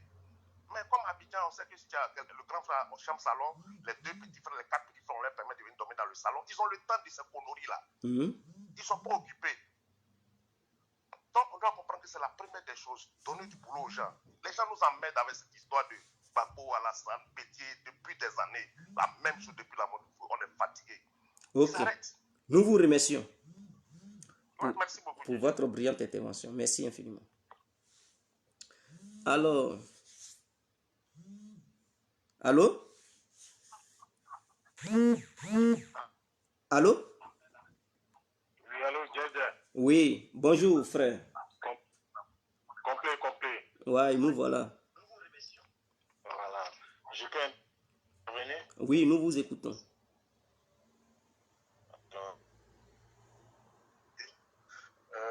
L'histoire de la réconciliation qui se passe actuellement, on est fatigué.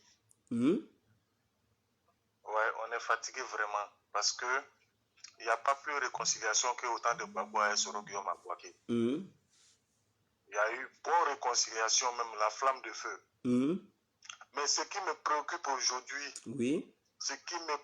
aujourd'hui, c'est les Ivoiriens qui sont à Paris ici, que je vois sur les réseaux sociaux, en train de dénigrer la Côte d'Ivoire. C'est ça que je déplore. Allô? Au début? Oui. Vous m'entendez? Vous m'entendez bien? On vous écoute. Voilà. Il n'y a pas de barrage Paris-Abidjan ou bien Europe-Abidjan. Il n'y a pas de barrage. Mais les gens, les mêmes Ivoiriens qui racontent des bêtises jusqu'à présent, c'est ça que je n'arrive pas à comprendre. Abidjan, il n'y a pas de guerre, il n'y a rien. Donc franchement, sur ce problème-là, j'aimerais que, vu que vous êtes les devanciers des réseaux sociaux, vous expliquez, on vous suit beaucoup, essayez d'intervenir sur ce plan. Parce que je ne comprends pas que les mêmes Ivoiriens qui s'assènent, aujourd'hui Gbagbo n'est plus. Il n'y a pas, tout le monde aime Gbagbo. Mais ce qui s'est passé là, c'est la volonté de Dieu. Il faut que tout le monde prenne ça comme ça. Il faut qu'on aille à la paix et que les Ivoiriens se réconcilient. Déjà, les Ivoiriens sont réconciliés. C'est quelques-uns brebis galeux qui ne veulent pas. C'est eux qui sont, même dans le décès d'Arafat, ils sont en train de politiser ça. C'est quelle histoire ça? Question. Moi, je comprends. Un jeune homme, il est décédé. Moi, je n'aime jamais Arafat. Mais aujourd'hui, j'ai senti que Arafat était aimé. On vient dire pourquoi il y a quelque chose parce qu'ils ont donné le stade Félix Houphouët-Boigny. Je vois ça sur les réseaux sociaux, c'est bête, c'est pas, excuse-moi, mais vraiment c'est déplorable. Qu'on prend l'histoire d'Arafat pour politiser ça. Si vous pouvez intervenir sur ce sujet pour que chacun donne son avis, vraiment ça allait nous faire beaucoup plaisir. Pour un petit truc, la question. Pour un petit truc, question. Pourquoi ça se passe? Pourquoi ça se passe? Il faut qu'ils arrêtent ça. Ils arrêtent ça au niveau des Européens. Nous qui sommes ici, il faut qu'on arrête ça. Oui. Voilà. C'est ce que je voulais dire. Ok. Nous vous remercions infiniment pour votre très brillante intervention. Alors, nous vous écoutons. Ah, les appels manqués. Donc, il y a un monsieur qui est intervenu là. On va essayer d'appuyer un peu ses propos. Allô? Salut champion. Oui, bonjour. Comment allez-vous? Ça va et toi? Nous allons bien. En fait, je ne vais pas être long comme je suis au travail là. Oui. Moi, je ne comprends pas les gens, Il parle de réconciliation. Oui. Ça dit, on a les gars là, ils pensent que nous sommes encore Gawa de 2020. Nous ne sommes pas encore Gawa aujourd'hui là. Nous tous on est Yerem. Oui. Tu comprends? Oui. Ils parlent de réconciliation là. Ils n'ont qu'à rester là-bas. Les Ivoiriens sont aujourd'hui en Côte d'Ivoire, les gens travaillent. Ceux qui veulent travailler là, et ils travaillent. Nous qui sommes là, nous on travaille. Ceux qui sont ici en train de parler de réconciliation, c'est fini. Aujourd'hui, là, devenez les États-Unis. Oui. C'est ce qui dérange les fainéants de Gaulle là. C'est pourquoi ils parlent de réconciliation. Sinon, il n'y a pas de guerre en Côte d'Ivoire. Oui. Tu travailles, tu vas manger. Tu ne travailles pas, tu ne manges pas. Mais si tu ne manges pas, là, tant mieux pour toi. Sinon, aujourd'hui, les gens voyagent bien. Aujourd'hui, on n'a pas de problème de papier en Côte d'Ivoire. Aujourd'hui, on ne tue pas les gens en désordre. Aujourd'hui, on ne raquette pas en désordre. Oui. Voilà. Tout le monde est en paix. Sauf c'est les fainéants qui ont des problèmes. Ok. Voilà. Donc, ils n'ont qu'à arrêter de mentir là. Moi, ce qui m'énerve trop, c'est des gars, ils sont tellement bornés, ils détruisent leur vie à cause de Gbagbo. Pourtant, les enfants de Gbagbo travaillent dans le gouvernement d'Alassane. Le fils même de Gbagbo même a eu son diplôme même, c'est pas autant de son papa, c'est autant d'Alassane. Pendant ce temps qu'eux, ils sont là, ils sont en train de détruire leur vie. Gbagbo. Rien il va il est venu en Europe au lieu de travailler. Gbagbo. Aujourd'hui, il a deux doigts de la mort.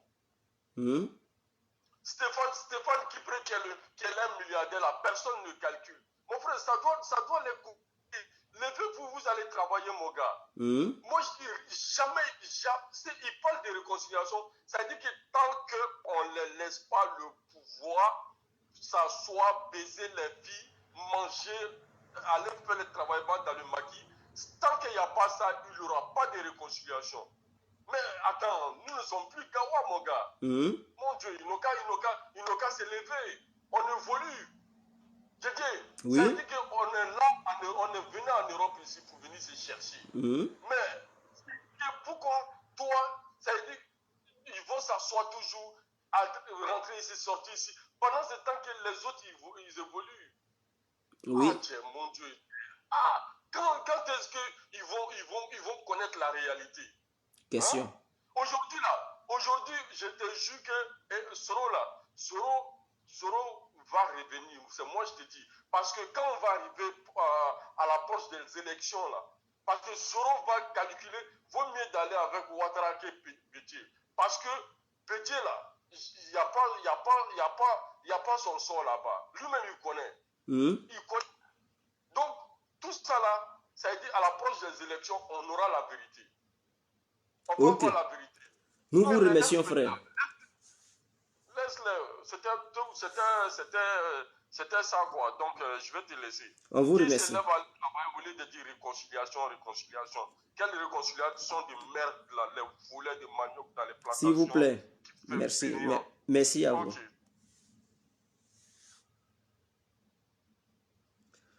Alors, s'il vous plaît, évitons les injures. Soyons polis et respectueux. Je sais, la colère pousse souvent à tenir des propos. Et là, Tamila Biba, j'espère que tu vas bien.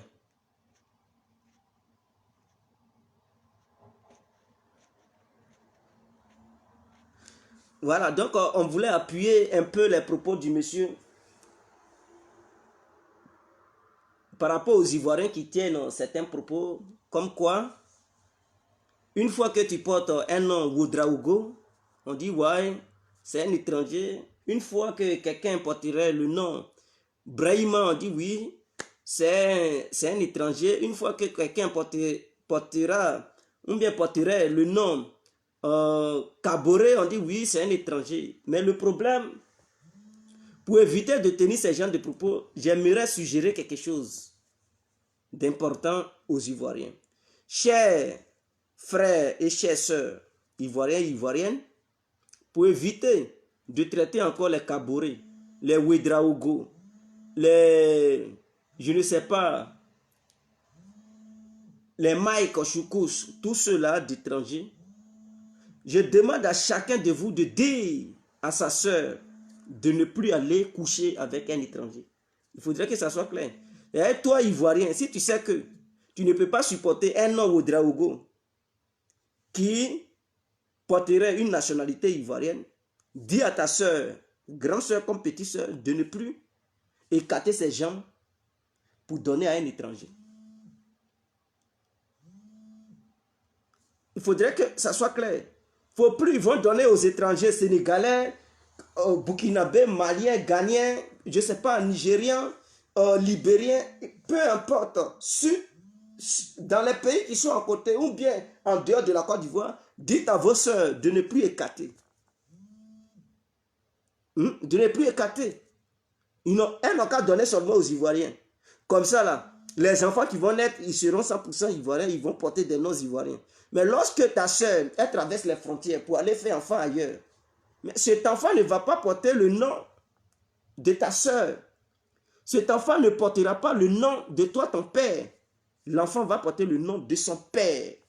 Or, la constitution ivoirienne est bel et bien claire. Pour être ivoirien, il faut être de mère ou de père. Ou il faut être de mère et de père. C'est clair. Donc, c'est-à-dire, quand ta mère est ivoirienne, automatiquement, tu es aussi ivoirien. Ou quand ton père est ivoirien, automatiquement aussi, tu es ivoirien. Ou si ta mère est ivoirienne et ton père est ivoirien, automatiquement, tu es ivoirien. Ou soit, tu nais sur le territoire ivoirien. Arrivé à un certain âge, tu as le droit de demander la nationalité ivoirienne. Donc, le fait d'avoir un nom étranger et avoir la nationalité ivoirienne ne fait pas de cet homme-là un étranger. Demandez à ce dernier, qui est ta mère, qui t'a accouché? Si ce dernier dit, ah, ma mère n'est pas une Ivoirienne, et ton père, il n'est pas un Ivoirien. Ok. Tu es né en Côte d'Ivoire? Non. Tu es en Côte d'Ivoire, ça fait combien de temps? Non, ça fait un an. Et tu as déjà la nationalité, là, il y a un problème. Mais s'il dit, oui, je suis né en Côte d'Ivoire, ah, ok. Mon frère, tu mérites ça. Mais quand vous voyez un nom étranger, vous dites, non, c'est un étranger, il n'a pas le droit. Non, c'est que demandez à vos soeurs de ne plus coucher avec les étrangers. Elles aiment bien coucher avec les étrangers. D'ailleurs, elles n'aiment pas les Ivoiriens. Elles aiment bien écarter leurs jambes pour les étrangers. Mais quand c'est comme ça, quand elles prennent les enfants, qu'elles font enfants ailleurs, et elles envoient ces enfants-là en Côte d'Ivoire pour réclamer leur nationalité, quand on leur donne, elles sont encore les premières à dire non, c'est un étranger. Elles accusent les enfants des autres. Et lorsqu'on accuse leurs propres enfants, elles sont fâchées. Mais ma soeur, de la manière que tu as écarté ton pied là, ou bien tes pieds, pour faire enfant avec un Kaboré, et que l'enfant porte le nom Kaboré là, c'est comme ça aussi l'autre aussi a fait enfant avec un Ouedraogo.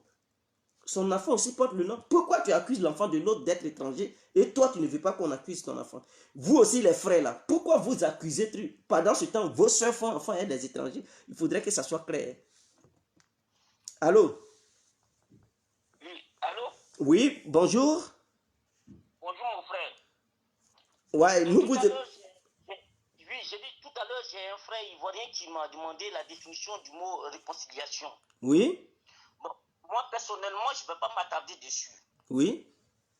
Mais seulement, j'ai dit dans ma pensée que la libération de Gbagbo, de Blé Goudé, oui. même des prisonniers politiques, ne suffisait pas. Mais c'est vrai, c'est un grand pas vers la réconciliation. Mais cela ne suffit pas.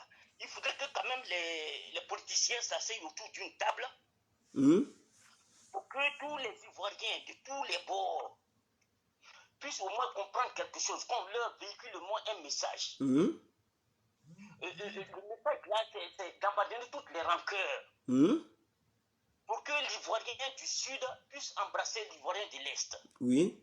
L'Ivoirien de l'Est puisse embrasser celui de l'Ouest. Et celui de l'Ouest puisse embrasser celui du Nord. Lorsque je disais qu'on prenne au moins l'exemple sur l'Afrique du Sud, ce n'est pas parce que Nelson Mandela est sorti directement de la prison et qu'il a accédé au pouvoir. Ce n'est pas ça. Mais on est sorti du cadre du sujet hein, aujourd'hui. C'était pas sur la réconciliation, mais bon, comme vous avez abordé ça, j'ai l'impression que vous, voilà, les intervenants, ils aiment bien le sujet de la réconciliation. Donc, tout le monde s'oriente du côté de la réconciliation. Sinon, j'avais voulu rediriger le débat pour que ça soit, voilà, dans son contexte, en fait. En fait, le problème, je dis, qui sera le futur candidat du RADP?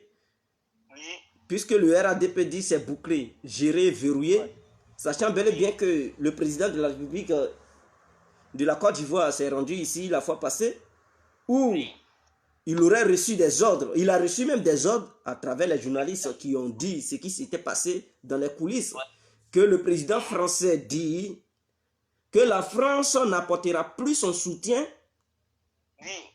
au gouvernement ivoirien si jamais Alassane, le président ivoirien, décidait de se représenter pour une troisième fois, la France ne lui accordera plus son soutien et qu'il sera livré seul face aux difficultés qui seront face à lui.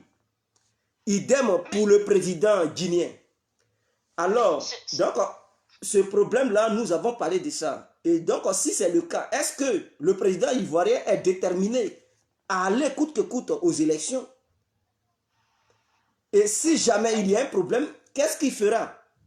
Maintenant, au cas où il prend en compte les avertissements de l'Élysée et qu'il décide de se retirer, qui sera le futur candidat? Est-ce que ce dernier aura une influence sur les militants du RADP ou bien ceux qui ont eu confiance en Alassane? Voilà la vraie question.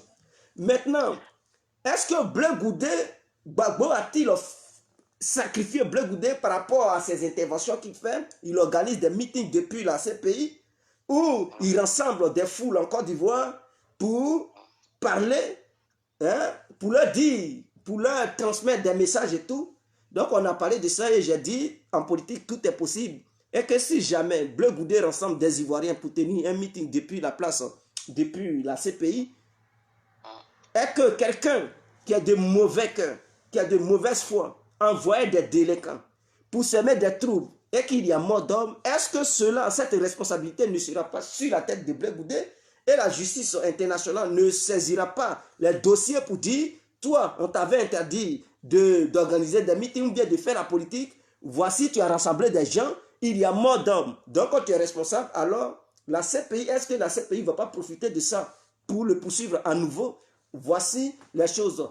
Et le troisième point, pourquoi il faut mettre Soro Guillaume en prison pour ne pas permettre la délinquance politique en Afrique et précisément en Côte d'Ivoire? Pour qu'il soit un peu sanctionné, il faudrait qu'il aille derrière les barreaux au moins 3 ans comme ça. On lui donne une bonne sanction pour dire Soro, ce que tu as fait, ça ne va pas rester impuni. Et que voici ce qu'on te donne comme coup de sanction. Comme ça, demain, il n'aura pas les mêmes idées. Mais si on ne le sanctionne pas, si on le laisse, il va penser qu'il est au-dessus des lois, il va penser qu'il est au-dessus de tous les Ivoiriens, et il va se permettre de faire encore le bordel qu'il avait semé dans le passé, il va encore recommencer ces mêmes bêtises. Donc, voici les 3 sujets sur lesquels j'avais voulu qu'on fasse le débat. Mais bon, beaucoup ont pris autre... Non, frère, je m'excuse beaucoup, mais tout tourne autour de la réconciliation. Oui. Et du changement de mentalité. Ok. On Voilà, vous écoute. si les Ivoiriens ne s'asseyent pas autour d'une même table, oui, pour que chaque élément de chaque parti fasse partie de la commission électorale indépendante, pour que tout soit bien organisé dans le monde de l'élection, oui, je pense que toujours il y aurait un cafouillage. Oui. Même si notre président actuel, Alassane Ouattara, décide de se retirer, ou bien, comme il a déjà reçu des ordres, ou bien on lui a déjà fait certains reproches de se retirer. Donc, comme il sait cela, même s'il choisit un candidat qui doit représenter le RHDP aux élections, je pense qu'il va falloir que certains collègues même, c'est-à-dire certains amis du RHDP, puissent l'accepter comme candidat. Oui. Mais si eux-mêmes dans leur groupe, ils n'acceptent pas ce candidat-là comme étant celui du RHDP, ça va poser problème. Oui. Ça va poser problème. s'arrangent pour avoir au moins un consensus, quoi. Et ce consensus, c'est d'abord par une réconciliation interne. Vous comprenez ce que je veux dire? C'est une réconciliation interne qui va se faire. Mais est-ce que si les hauts cadres du RADP prennent une décision pour choisir soit le représentant ou bien le candidat du RADP, est-ce que le peuple qui soutient le RADP sera d'accord avec le choix des hauts cadres? Voilà la vraie question. Ou est-ce que ça sera un référendum populaire pour pouvoir choisir le candidat du RADP, c'est-à-dire un référendum dont les militants et sympathisants choisiront leur futur candidat? Ou la décision doit se prendre au sommet? Non, mais ça, bon, vous savez que le RHDP est quand même dirigé par certaines personnes. Oui. Bon, il y a quand même une structure. Donc, je pense que à leur niveau, ils peuvent savoir ce qu'ils vont faire. Mais moi, honnêtement, je ne suis pas du RHDP, et je ne suis pas du FPI, je ne suis pas du camp de Sologium, je suis simple Ivoirien. Je suis seulement un partisan de la paix et de la réconciliation. Je veux que les Ivoiriens se serrent la main, que tu sois du nord, du sud, de l'est, de l'ouest, que tu serres la main à l'autre et que vous marchiez dans la fraternité. Je ne sais pas si vous me comprenez. Je vous comprends. Donc, moi, tout ce que je peux dire, s'il n'y a pas de réconciliation véritable, je ne dis pas que Babo doit être au pouvoir pour qu'il y ait réconciliation. Non.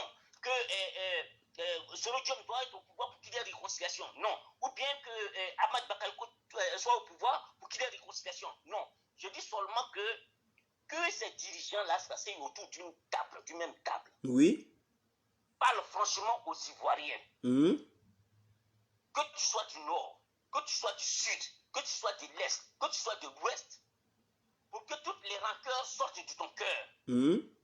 Parce que ce soit qu'ils aillent aux élections au niveau d'un parti quelconque pour élire, pour faire un choix d'un candidat qui va représenter le parti. Oui.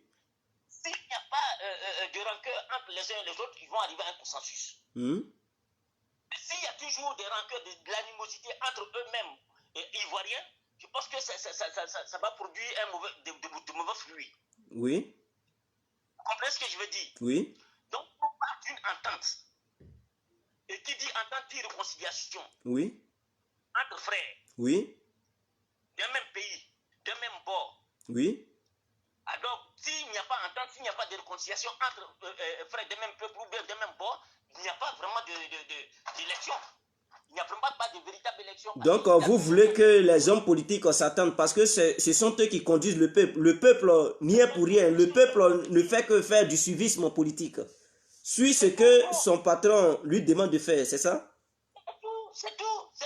Donc, tant que les hommes politiques ont des différences, plutôt le peuple posera des actes néfastes, c'est ça? Mais bien sûr, le peuple va en pâtir. Pourtant, c'est nous-mêmes qui les élissons. Oui. Nous sommes à la base de leur élection. On les met devant pour qu'ils nous conduisent. Mais s'il n'y a pas vraiment quelqu'un de responsable qui puisse nous conduire, pour nous conduire, oui. Tout sera voué, tous nos efforts seront voués à l'échec. Et c'est pour ça qu'il faut de l'attente. Ok. Nous vous remercions infiniment pour votre brillante. Bon, je comprends le monsieur qui vient d'intervenir, il n'a pas dit les Ivoiriens ne se parlent pas entre eux. Vous comprenez? Il n'a pas dit les Ivoiriens ne mangent pas ensemble, ils ne font pas des manifestations pour soutenir la cause de Didier Arafat par rapport à sa mort et tout. Il n'a pas dit les Ivoiriens ne se marient plus ensemble, ils ne font pas l'amour entre eux. Il n'a pas dit une fille du nord et une fille de l'ouest ou du sud ou de l'est en passant par le centre ne peuvent pas coucher ensemble. Tout le monde va ensemble. Tout le monde s'aime. Mais le problème, c'est que le peuple ivoirien n'est pas mature. C'est ça le vrai problème. On peut causer tout de suite. On n'est pas de même bord politique. On peut s'attendre. On peut, si c'est la politique, on peut discuter. Hein, on peut faire un débat. On ne peut pas se bagarrer. Parce que mon patron politique, c'est-à-dire mon candidat, mon leader politique ne m'a pas donné des ordres pour que j'aille me bagarrer. Donc, peut-être on a des idées divergentes, on peut faire des débats politiques, voilà, sans se bagarrer et tout, et marcher ensemble, aller prendre un verre, manger dans un restaurant et tout, ça ne peut pas causer des problèmes. Mais le vrai problème là, c'est lorsqu'il y a élection. Quand il n'y a pas élection, le peuple ivoirien s'attend. Hein. Les gens, ils mangent ensemble. Mais lorsqu'il y a élection, et que tu sais que tu as voté ton candidat, tu attends le résultat. Toi-même, là, tu sais ton cœur, tu regardes à l'écran, tu veux qu'on dise que c'est ton candidat qui a gagné. Et dans ça, ton candidat dit, depuis la télé ou bien dans une radio, il donne un mot d'ordre pour dire, vous qui m'avez voté, prenez les rues. Parce qu'ils sont là me voler la victoire. Est-ce que toi qui l'as voté, tu vas prendre les rues? Ou bien tu vas dire non, il y a réconciliation, je reste dans mon salon. Non, tu iras prendre les rues. Et c'est dans ça aussi, il y aura affrontement. Parce que si ton candidat donne des ordres et que tu suis les ordres de ton candidat, l'autre aussi, son candidat, lui donne des ordres. Il suit aussi les ordres de son candidat, mais voilà un affrontement. Quand vous vous croisez dans la rue, tu vas oublier que hier vous avez mangé foutu ensemble ou bien kabato ensemble. Là, ça devient de la bagarre. Pourquoi? Ça ne vient pas de toi, mais ça vient de ton leader qui t'a donné des ordres, qui t'a dit de faire tant. Toi aussi, tu exécutes sans réfléchir, sans penser aux conséquences. Et là, ça devient un affrontement. Si ton ami te donne coup de poing, tu lui donnes coup de poing. Il t'a blessé. Dans ça, il y a mort d'homme, tu veux te venger. Donc, la vengeance, ça provoque la vengeance. Et là, chacun aussi, ça va se préparer. Ça devient un affrontement. Et on dit guerre civile. Ou bien les gens sont là à se massacrer. Il y a génocide. C'est ça qui provoque. Donc, tant que les hommes politiques ne s'attendent pas, mais il n'y aura pas d'attente. Il n'y aura pas d'attente. Est-ce qu'en 2011, là, il y avait les pro-Gbagbo, les pro-Alassane? Est-ce que Alassane, en tant que candidat que vous avez supporté, il peut donner un mot d'ordre et puis vous allez dire, ah, moi, je m'attends à mon frère qui est de l'autre côté, donc je ne sors pas, mais tu vas exécuter parce que tu sais que Alassane est ton candidat. Et s'il te dit, ils sont là lui voler ses voix, ils sont là lui voler sa victoire, est-ce que toi tu ne vas pas sortir? Tu vas sortir. Si Gbagbo de son côté aussi, il donne mot d'ordre à ses militants, est-ce que ces militants vont dire, ah non, mon frère qui est de l'autre côté, lui, il fait partie du RDR, on a mangé ensemble, on est amis. Donc, est-ce que pour ça, tu vas rester à la maison, tu vas sortir? Parce que Gbagbo t'a dit qu'ils sont là lui voler sa victoire. Donc, il faut prendre les rues pour aller récupérer son fauteuil présidentiel. Et dans ça, l'autre groupe sort, l'autre groupe, voilà un affrontement. Donc, quand ça va sur cette base, il n'y a plus de réconciliation. Voilà le vrai problème. Le peuple ivoirien n'est pas mature. Aujourd'hui, on peut manger, danser. Mais demain, si ton leader politique te donne un ordre, tu vas exécuter. Et ça va devenir un chaos. Donc, le vrai problème, là, ce n'est pas le peuple. Le vrai problème, ce sont les hommes politiques qui nous manipulent, nous, population. Parce qu'on fait du suivisme politique. Et c'est là, c'est ce que le monsieur il dénonce. C'est là qu'il a pu. Il dit, il faudrait que ces leaders politiques-là, ça s'aille sur une table. Pour dire, évitons le chaos. Ce n'est pas au peuple de dire, je vais créer le chaos. Non, non, non, non. Parce que si en 2020, il y a élection, et que les institutions ivoiriennes proclament un leader président, et que personne ne conteste, est-ce que le peuple va sortir? Le peuple ne va pas sortir. Si ton leader reconnaît sa défaite, est-ce que tu vas aller réclamer sa victoire dans les rues? Tu ne pourras pas te lever, tu dis, ah, ils ont gagné mon leader, j'accepte. Tu ne vas pas aller réclamer.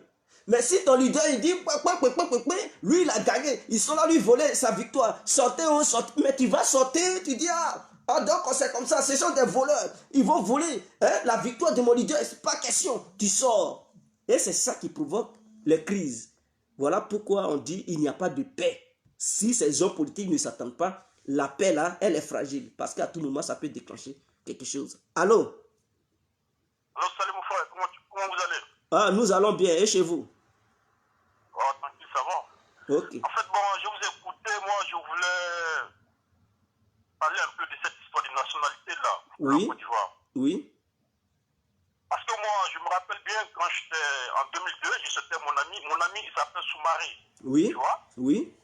Et on a arrivé à un contrôle de police. Le policier lui demande où il a nevé la carte nationale d'identité.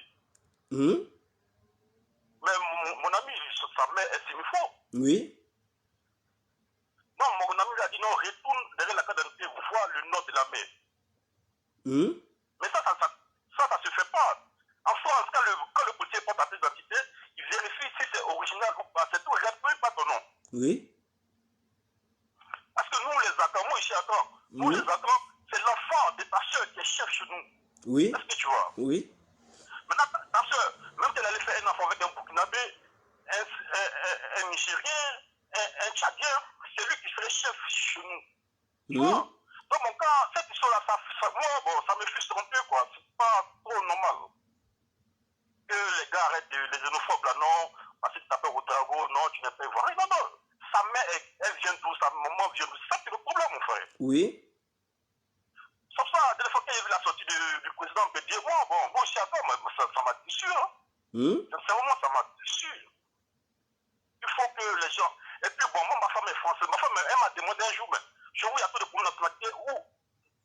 Oui. La nationalité, vous touchez des aides là-bas? J'ai dit non, on ne touche même aucune aide. Il n'y a pas d'aide en Côte d'Ivoire. Vous dites là que quelqu'un va venir voler une nationalité.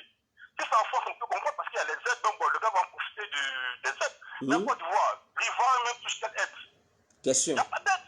Il n'y a pas d'aide. Moi, ma femme, je suis marié, ma femme est française. Ma femme a le droit d'avoir un passeport ivoirien immédiatement. Oui. Mais comme elle est française, il ne faut jamais lui dire pourquoi vous avez le passeport. Mais si c'était ma femme, si ma femme s'appelait Ouedraogo, elle avait un passeport ivoirien, moi je demandais pourquoi elle a le passeport. Tu vois, pourquoi elle est blanche et puis elle a un passeport ivoirien. Non, donc, vous demandez à ce qu'on éduque les forces de l'ordre. Oui, c'est pour ça. qu'elles comprennent que, voilà. Devant moi, ça m'a choqué. Tu te rappelles, sur le pont là, la BAE. Oui. Il y a un pont pas loin du stade là. Dans les années 2004-2006, après la crise, il y avait toujours un pont. On était quitté à Makori dans un show, on venait vers 2h, 3h du matin. Il y avait toujours la BAE là. Tu vois? Il faut qu'ils arrêtent ça. Il faut qu'ils arrêtent ça. Parce que quand j'ai vu votre vidéo, je me suis dit, ouais, le gars a raison. Parce qu'en Côte d'Ivoire, on regarde ton nombre de jugés. Oui. Comme si la nationalité ivoirienne donnait des profits. La nationalité ivoirienne, ça ne donne rien. Il n'y a pas d'allocation en Côte d'Ivoire, on ne touche pas de chômage en Côte d'Ivoire pour dire que quelqu'un va venir trafiquer. Oui. Tu vois, il faut que ça cesse, il faut qu'on grandisse, il faut qu'on grandisse, c'est tout. Quoi. Moi, c'est ce que je vois. Ok, je vous remercie infiniment pour votre brillante intervention.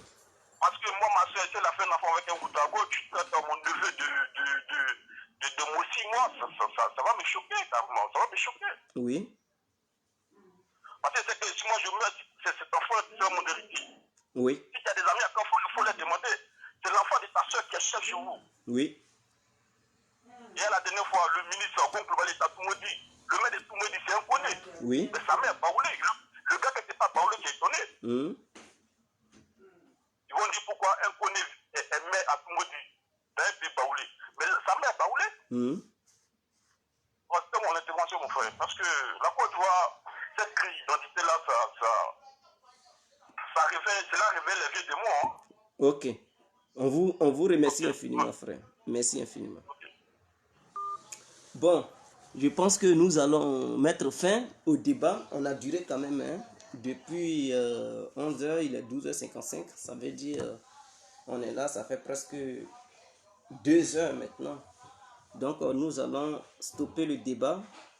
Demain, il y aura une nouvelle vidéo dans la soirée, le soir. Demain, aux environs de 19h. 19h, rendez-vous. Débat ouvert. Parce qu'on va maintenant faire des débats ouverts. Voilà. Donc, demain à 19h, soyez au rendez-vous. Je vous remercie infiniment. Vive la Côte d'Ivoire. Vive tous les Ivoiriens. Ciao, ciao, on est ensemble.